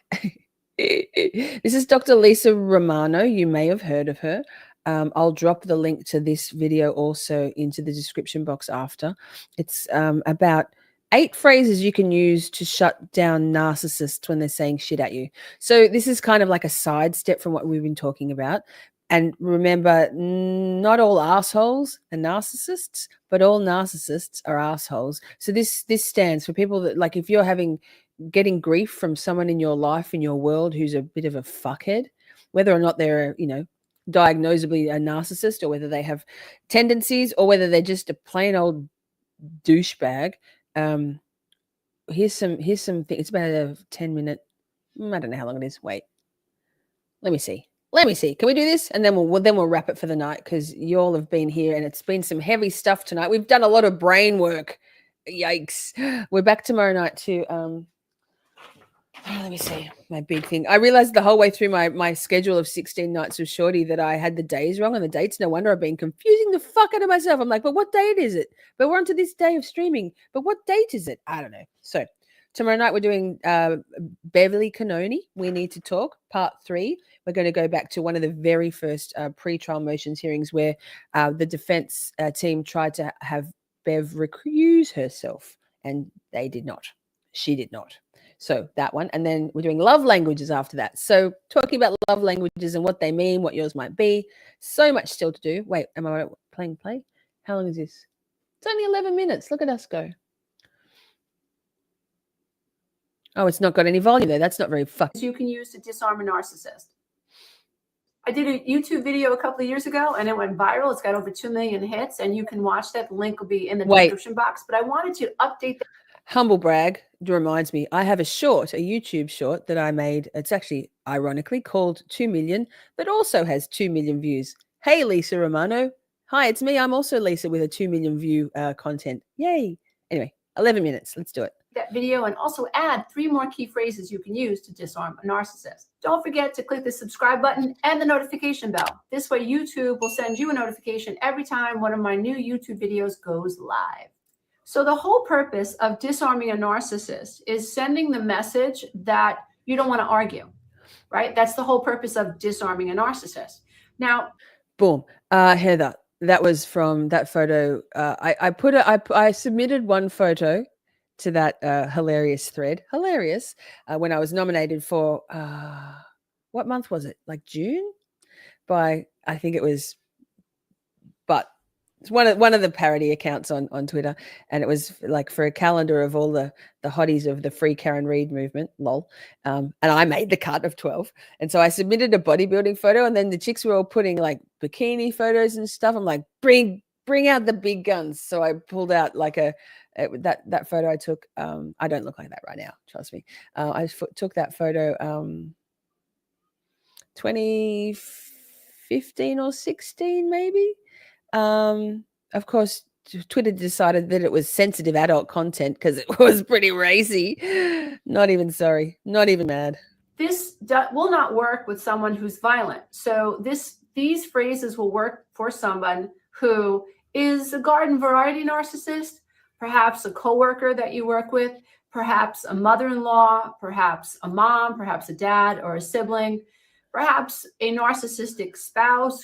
Oh, Rita, to clarify, I always talk in US Eastern times because the majority of my audience, the tide is turning a little bit, but the majority of my audience are in the States, and a lot of them, given my Free Karen Reid kind of, probably 30%, maybe 40% of my content is Free Karen Reid stuff. So I always talk in Eastern time on the East Coast of the States, and then I try to talk in Sydney time as an addendum when I'm talking times. So tomorrow night in the States will be we'll do 10 a.m. Sydney time for us, Rita. Who is just like going off the rails, not a violent narcissistic spouse. I'm talking about a spouse who manipulates, who is deceptive, who lies, and whose agenda it is to get you to mirror back to them this sense that they are more important than you, they are more unique than you are, and that you need to praise them. Remember, a narcissist is preoccupied with this sense of importance. Just pausing to say hi to Biffle, because hi Biffle in the house, love you. We need a Biffle bumper, and that's not supposed to sound sexual at all, but if we have and he's gone now, but if we have You're an idiot, Zach. I feel like we need something for Biffle too. Just saying. He needs a grand entrance. Right? And they really lack the ability to connect with other people emotionally. They see people as things. They see people and relationships and experiences as opportunities for them, right? So it's not like they're with someone because there's an emotional connection. They're with this person for a reason. What value does this person have for me? And what can I take from this person? That's really how a narcissist thinks. And so it's important that we recognize that the way a narcissist behaves in a relationship, it's all about being able to one-up you. And so when you use key phrases to disarm them, that simply can't happen because you're saying, I'm not playing. Amber went to visit her parents this afternoon, to say Happy New Year to them, Mandy. And I think she sent me a photo on Discord that was snow-covered roads. So I hope that Amber decided to stay and hang with her parents and not drive back in the snow. But she's been on Discord. So I'm sad that Amber missed our logical fallacy stream because that was her idea and I wanted her input. But we had plenty of other good contributors, Kraken, etc. Playing this game anymore, right? When you go toe-to-toe with a narcissist, when you argue with the narcissist, when you get into a text war with the narcissist, when you get into a verbal war with the narcissist, when you go to a place like, well, I don't want the narcissist to think they won. You are pausing to say we can switch out narcissist with asshole because I mean, guarantee that all the fuckheads on Twitter and in chats, those other chats aren't all narcissists. In fact, probably not many of them are. They may have some tendencies, but they're not textbook narcissists, but they're all fucking assholes, right? So swap out, whenever she said narcissist, don't close your ears to it just because she's saying narcissist. Interchangeable. Asshole, narcissist. You are in trouble because this is a very dangerous place to be because a narcissist doesn't mind fighting you in that situation. And they will have more stamina because they are not emotionally invested in the relationship like you are. Pausing again. I hope she's not decomposing because that's a concern because that means that Amber actually is no longer with us. Maybe decompressing? Same. So people are like pawns, right? So they're going to be able to have these types of conversations and dynamics a lot longer than you are. So keep that in mind. So the number one key phrase that you can use to disarm a narcissist is, I can accept your faulty perception of me. What you're saying to someone who's calling you names is, okay, that's how you feel. I can accept it. What we do wrong, well, this is usually before we've identified someone as a narcissist, is we defend ourselves or we attack them back. Our ego attacks back, which is normal. Someone's saying something about you that's not true, and your ego's like, what's going on? You want to fight this person back. But once you've identified someone as a narcissist, you have to know that they're trying to trigger you.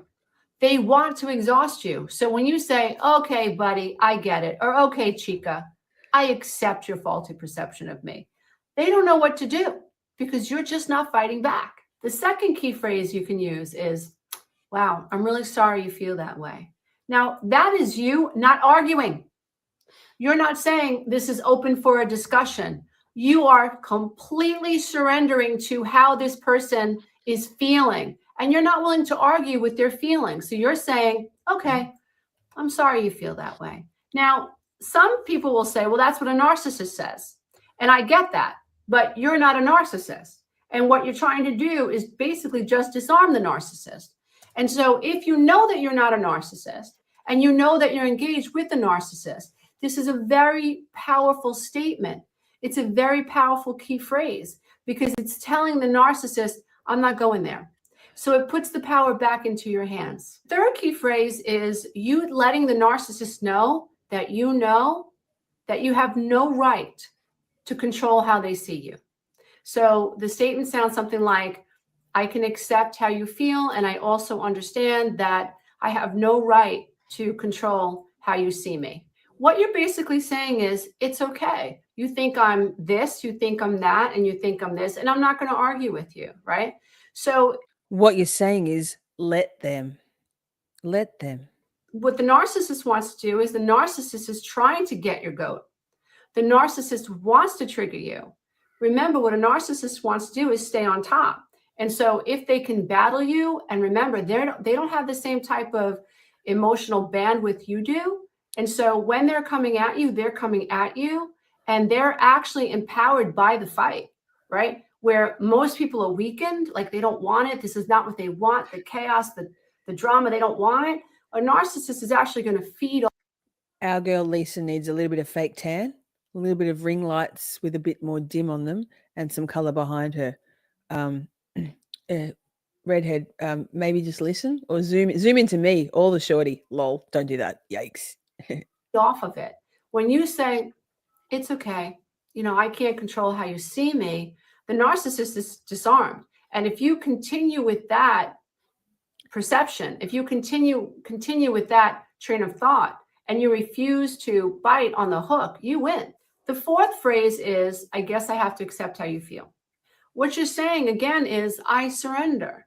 I'm not willing to fight with you. Now, some people, Let them. Amber, I'm so glad you're safe, and we love you. You rest up. You always do so much for the shorties and for me, and you've had a big day driving in the snow, and it's been a big 6 weeks. Been a big everything. You've had a big year. Ugh. Rest. have written me and said, you know, or my team has gotten an email and they've said, oh, Lisa's, you know, someone is struggling with that statement where I guess I have to accept how you feel. And I get it, because we don't want to accept how a narcissist feels, right? We want to try to like control how they feel. We want to say, no, you're wrong, right?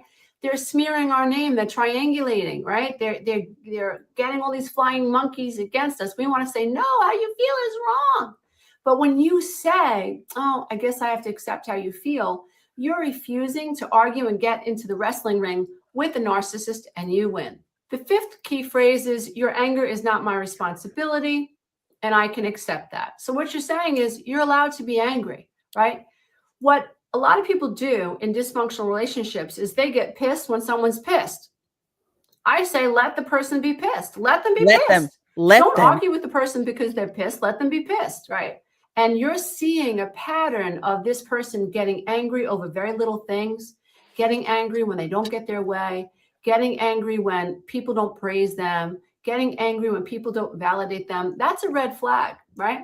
When we get in the habit of saying, your anger is not my responsibility, and I guess I have to accept that you're angry, again, you're disarming the narcissist. You're disarming a narcissist again. Keep in mind, we're not talking about a malignant, dangerous narcissist, right? Because a malignant, dangerous narcissist will be triggered by these statements, because they will feel like you are disrespecting them. That's like one of the worst things you can do to a malignant narcissist, is give them the impression that you're disrespecting them. They can disrespect you, but you can't disrespect them. So just keep that in mind. The next key phrase is, you know what? I don't think I want to argue about this anymore, right? So you're saying, like, I accept that we're going to leave this statement here. Got to pause for a moment there to say, Erin still gets weird convoluted messages from new numbers, but on the 21st, so just a couple of weeks ago, there was a car parked outside and my phone was getting calls, and it was like 10 p.m. I got scared, but we live with my dad.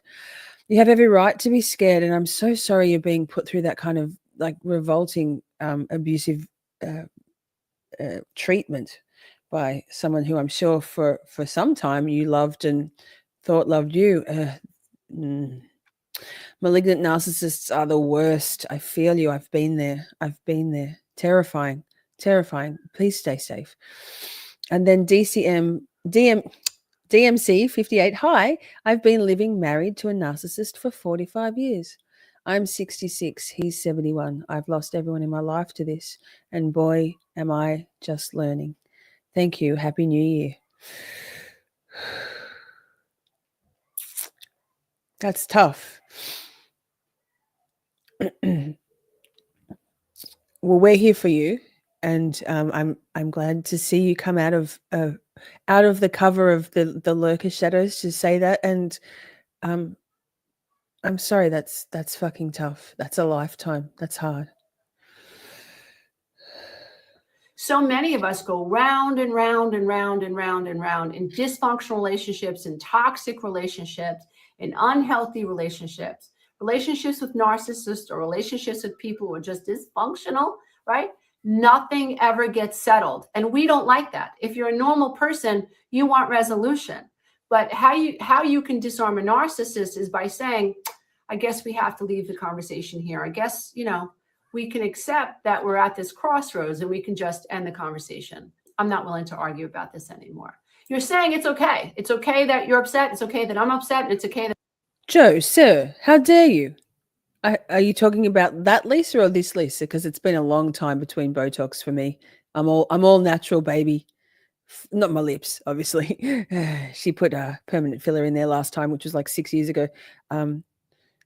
we like to look fresh, man, but things can go too far. Anything in life can be taken too far. Moderation, a little bit of a touch up with Botox is all good. That we don't have resolution. Another powerful statement is, I can accept how you feel. Now, when we say to someone who is highly narcissistic, I can accept how you feel, essentially what you're saying is, there's nothing to argue about. Like, I see the hook, right? Or I see the bait. Remember that when we are involved with narcissists, what ends up happening is we never see the hook. We only see the bait. So when we're learning to use key phrases, we've already identified someone as highly narcissistic and we're saying, I don't want to bite anymore, right? So now you're seeing the hook. You're seeing that the name calling, you're seeing that, him or her saying things about you is trying to get you to bite this hook, right? So they're trying to bait you and you see it. So you're not going to take the bait anymore. When you say, I can accept how you feel, you disarm the narcissist because they don't want you to accept how they feel. They want you to battle them back. So when you say, I can accept how you feel, you are disarming the narcissist. Another key phrase is, your perceptions are your perceptions, right? Yes. So what you're saying is, I don't have to argue with you about your perceptions. A narcissist is going to want to engage you. A narcissist is going to want you to battle their perceptions. A narcissist is going to say something that is off the wall just to infuriate you, just to get you to engage, right? Right. Absolutely. Exactly. That's why you don't engage. Like Amy says, let them. Biffle. I used to be a personal trainer, and I used to have a personal training client who liked to do boxing, a female, and she had so much Botox in her face, so much that the only place she sweated was off the tip of her nose. And I used to smash her. Like we used to do pad training.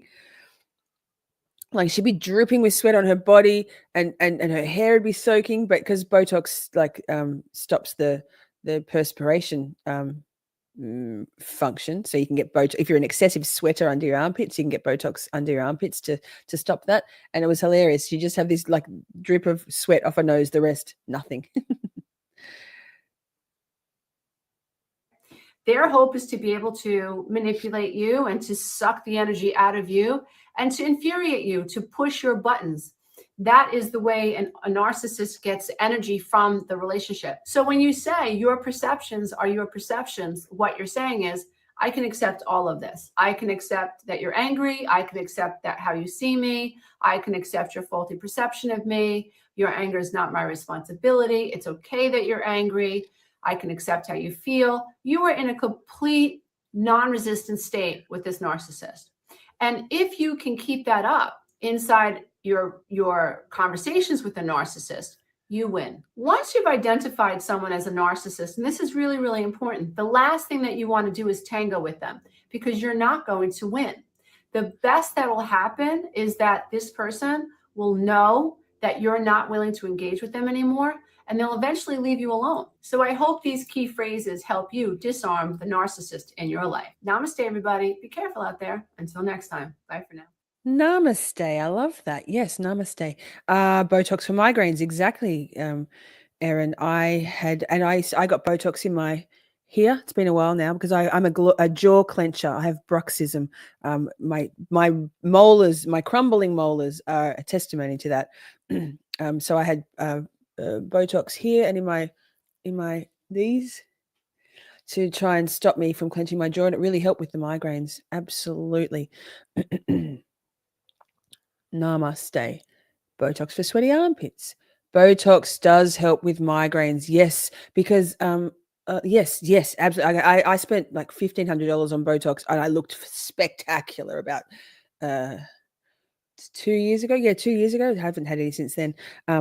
My whole forehead and into my jaw and into my neck. You can get it in your shoulders if you're a huncher. So there's lots of triggers to migraines, and some of them can be like the pressure of your forehead, and it releases the pressure. Very good, very good. Britt said after her stroke, I was taking Botox in tablet form. Hey, I get cosmetic Botox.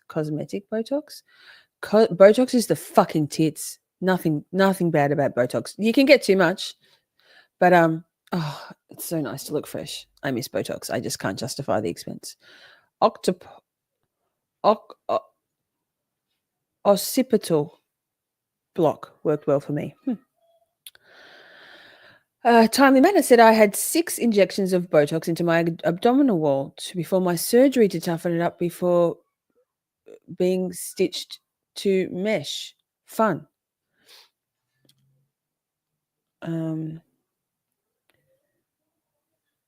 You can, Mandy? Send me a link. I'm just aging as gracefully as I can these days. It's the joy and the light in me that keeps me looking young, and a little bit of the old autism. Erin says I'm always reacting to medication. That's the only thing that worries me. Occipital. Thai massage. Is that with a happy ending or without? Occipital. Eye socket. Occipital. Yes. Also, if you need glasses or you need your prescription renewed, cosmetic. Oh, it's all right. You're among friends here. We do all the typos. We get it. You know I will. I know you will.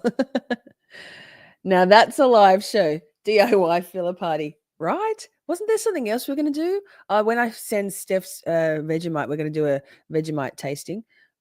Occipital, I love that word, is the lower back of head by the neck. Biffle, I don't know, because the doctor says occipital is the eyes. That eyes, right?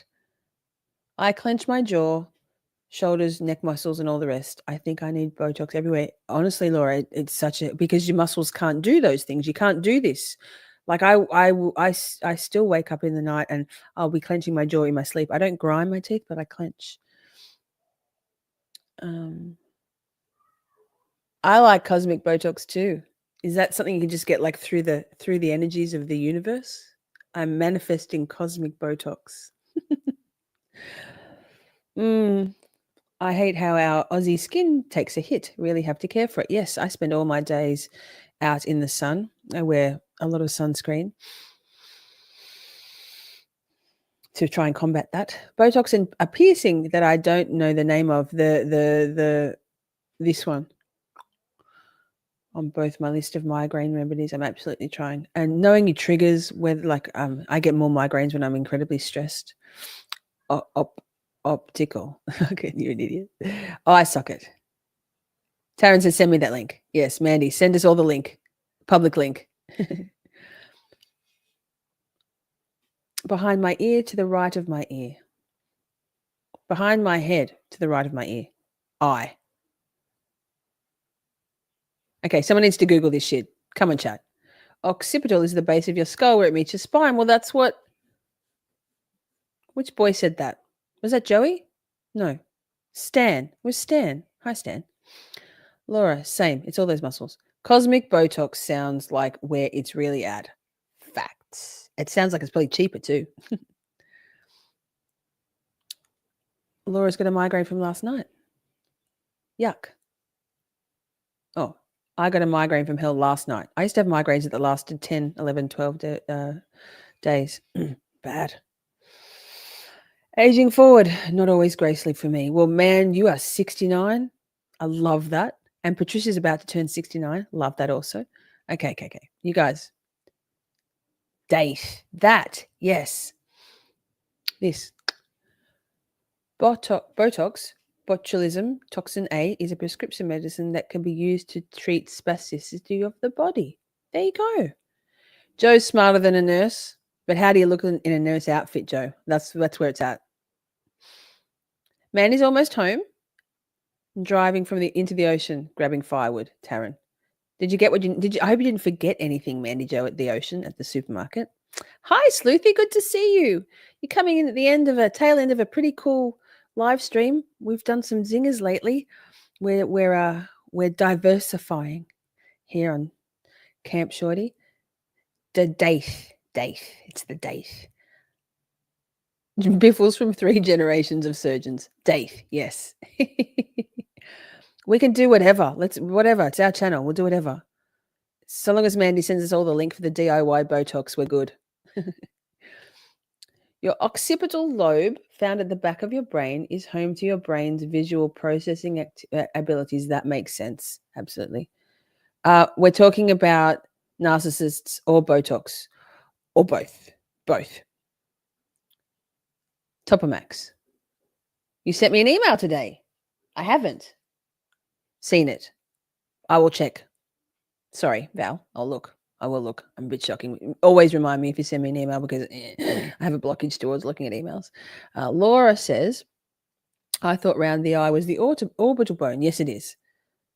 Look, I'm not an attorney. I'm not a doctor. I'm not a mental health professional. I'm just a shorty. We're all just shorties, but there's a couple of people who know what they're talking about.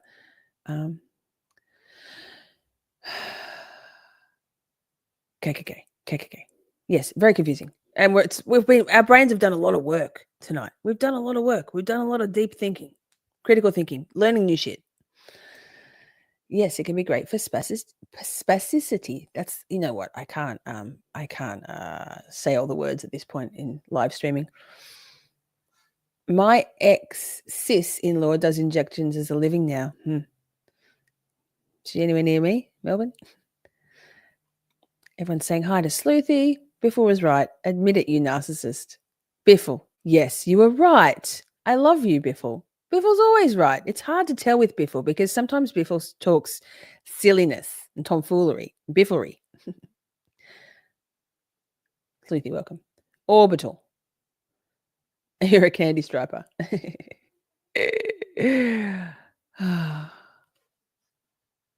Yeah, don't apologize.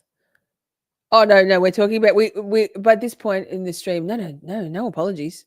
No apologies. We try to stay on topic, but it doesn't always happen. It doesn't always happen. In fact, we let the chat meander wherever it wants to go. And we're done with all of our heavy shit. We're just shooting the shit now.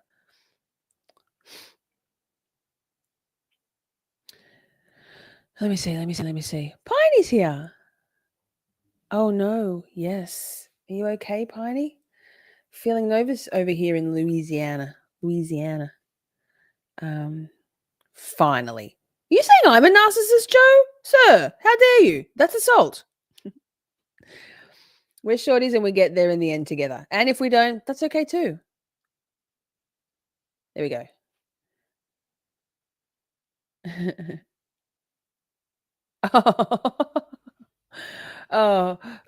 You're a spring chicken, Ms. Rita. But from now on forever, you'll always be Ms. Rita, I think. And I love that. It's all right. I'm Miss Shorty and I'm 50. Lol. It's funny the people that address me as Ms. Shorty because they just feel like it's not appropriate to call me Miss, being I'm old and that. Don't forget to hit the like. That's right. How's the ratio? Is Charlie still here? Rach? What's our ratio doing? Oh, the ratio is fucking shitting it in. 137 likes, y'all. Good job. Ma'am. How dare you?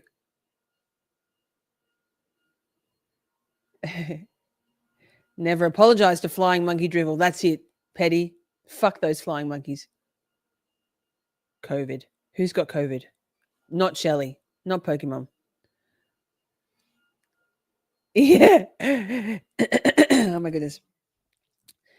Refined Rita sounds refined, but Ms. Rita sounds like it's got real, like, South Carolina, Gone with the Wind vibes. Ms. Rita. It's a sign of respect. And if you can get respect from us old ducks when you're a young'un, take it.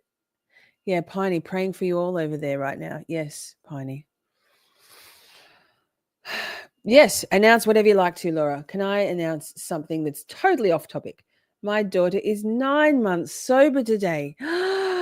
She's committed to her present and her future, celebrating successes here. Yes. Oh, my goodness. That deserves a massive round of applause. Wow. Congratulations, little mini Laura B. That's huge. You must be feeling so much less worried about her. COVID better go fucking elsewhere.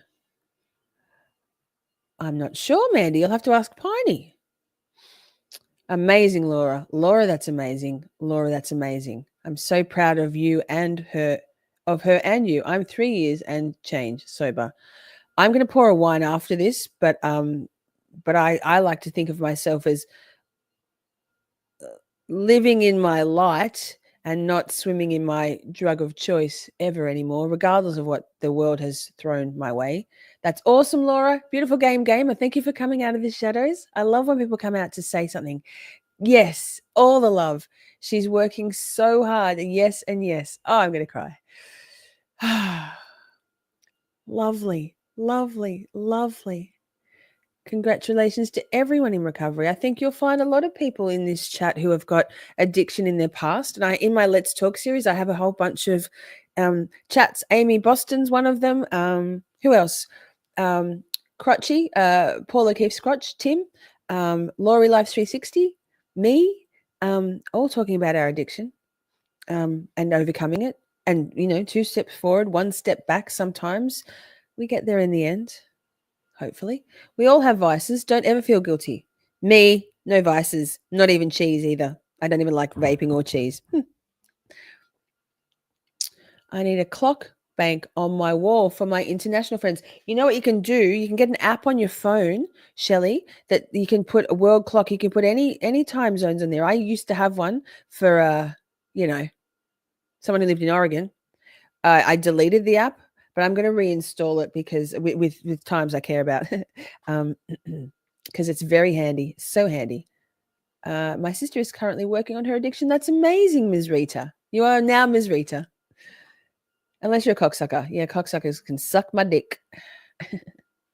Lol to process and think lol. My brain says lol. A lot to process and think about. Sometimes I think, am I the narcissist? Or was that friend who betrayed my friendship the narcissist? Margaret, I've never got a single narcissist vibe off you. You are an empath through and through.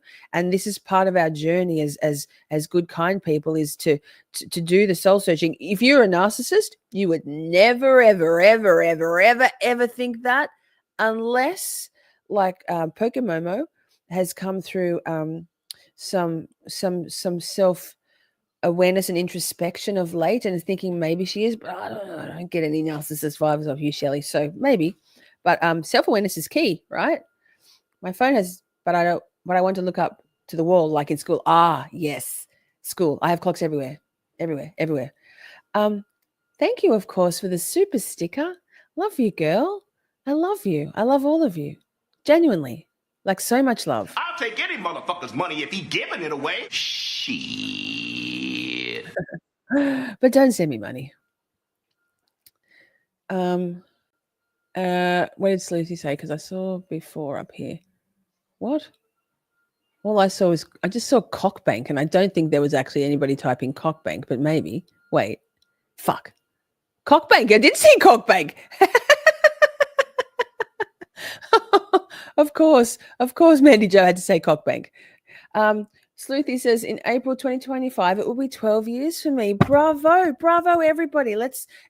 We're all fighting our demons and doing it as best we can, right? Those who manage to step away from the demons, bravo. Ms. Rita says, new start, new name. Love it. New year, who dis? I'm nuttier than a squirrel turd. Me? Good. Yes, Sleuthy, yes. A lot of folks affected by a narcissist wonder if they're the narcissist, the product of gaslighting and abuse. Absolutely. And projection. Joe, keep that word out of your mouths. Hey, gone to the dogs. Hi. Good to see you. I've got clocks everywhere, and they're all a minimum of 5 minutes fast. Yes, I like 7 minutes personally. I, at one point, had 19 clocks in my bedroom alone. Some of them have gone by the wayside. It's a motherfucking bastard to swap over when daylight savings or goes in or out. One ticking clock, going to be a no from me. 19 rhythms. My psychosis at the time, mild psychosis, auditory hallucinations, used to get me hearing words and stuff in the ticking of the clocks. DMC says, thank you to all you young ladies. Be kind to one another. Here's to new beginnings. And prayers to Ms. Rita for your sister in her battle with addiction. Thank you, DMC. Thank you for being here. We don't say, get that fucking name out of your mouth, Biffle. I'm still late to life. That's because time blindness, Heather. We'll do a stream on it. Time blindness. I totally have narc tendencies. Well, yeah, Shelley, all of us do. That's like saying everybody's a little bit autistic, aren't they? Fuck no. Well, girl, let's work through it together. Cockbank. Okay, we're saying cockbank. Thanks. Anywhere else? Would you hear cockbank anywhere? No. Sleuthy. My therapist taught me crazy people make sane people think they are the crazy ones, and the ones who can't say the words. I married 2 narcissists. Annie, I also have been in relationships with, well, actually every single person that's ever come anywhere close to me since my husband passed away has been a narcissist. So I love that for me, but I feel you. Rita, Ms. Rita, thank you so much. Ms. Rita, I love that. Thank you for your beautiful generosity, and even more so, thank you for your presence and your being here and your sharing with us and your trusting us. That's beautiful. But also, I'll take any motherfucker's money if he giving it away. Joe Biffle's a decorated dude. You wrong, Biffle. You wrong. Go on to the dogs. My dogs have always forget to change their clocks at daylight savings. Your dogs forget?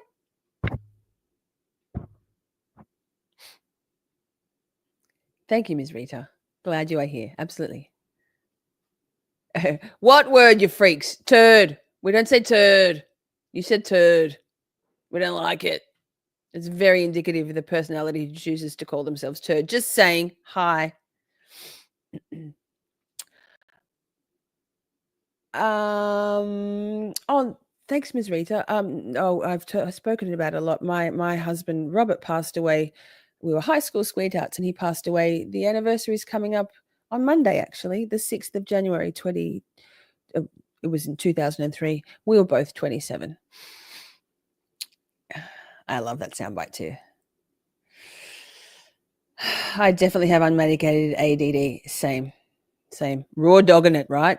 Raw dogging it. Poo. Yeah. Flush that shit, right? Hey, I got to the bottom of the chat. We're amazing, chat. Look at us go. I used to really like meth as my treatment for my ADHD. Unfortunately, it's very expensive. It's not real socially acceptable. It's not legal, and it's not real good for you. So, yeah. Hypersensitive equals high maintenance. Joe, you're not high maintenance. You're just biffle. Hey, chat, we've made it. Thank you all so much. We've had some heavy learning tonight, but some good stuff, right? Some really good stuff. If you've come in late to this, or you didn't see the first stream, really interesting stuff.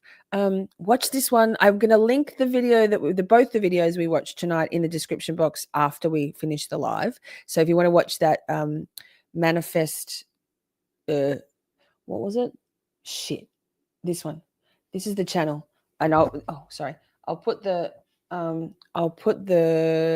link to the video itself in the description box, so you can watch it again minus my rabbiting on. No, me, silly. You silly. I disagree. I don't have a lick of narcissism in me. Plenty don't. I'm caring.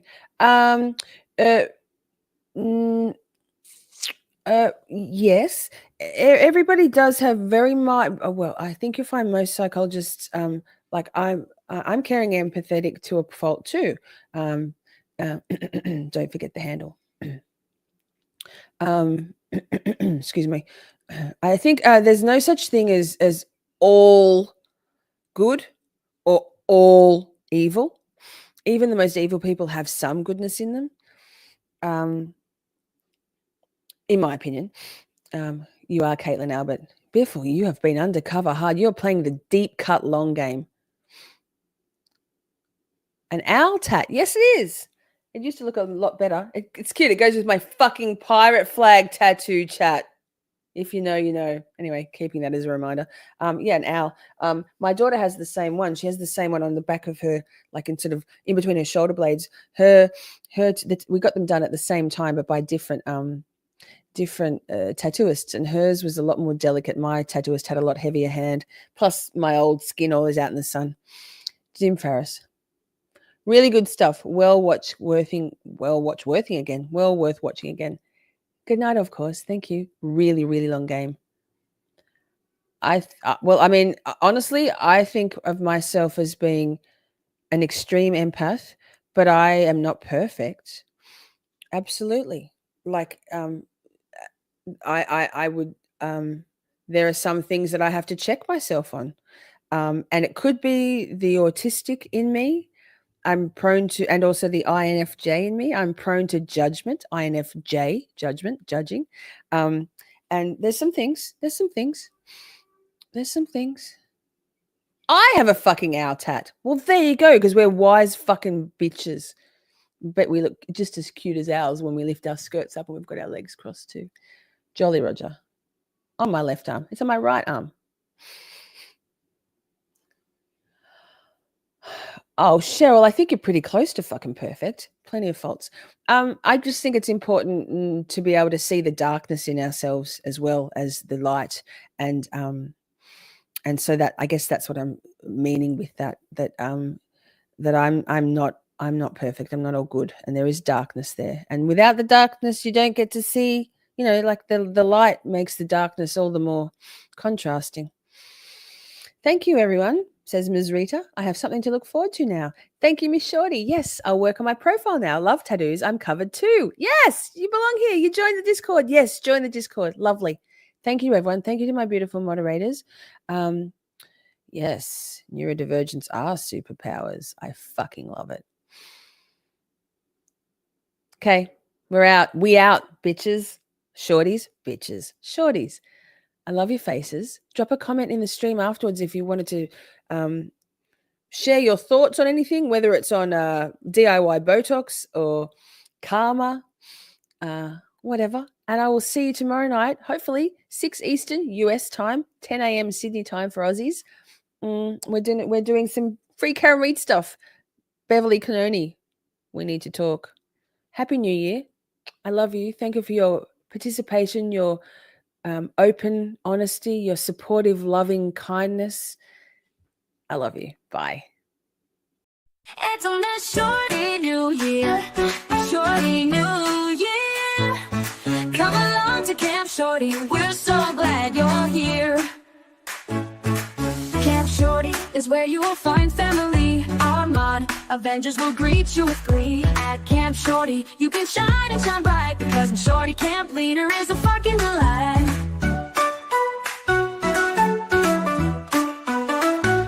It's on this shorty new year, a shorty new year. Come along to Camp Shorty, we're so glad you're here. Your opinions are valid. You can fly like a bird with your comments and scream. You will always be heard. It's the best chat on YouTube. You can cuss all you want. And here at Camp Shorty, we even say cut. It's on this shorty new year, a shorty new year. Come along to Camp Shorty, we're so glad you're here. Let your all caps be free. It's so liberating. We stay on topic, although occasionally things get a bit feral, but it's clear to see.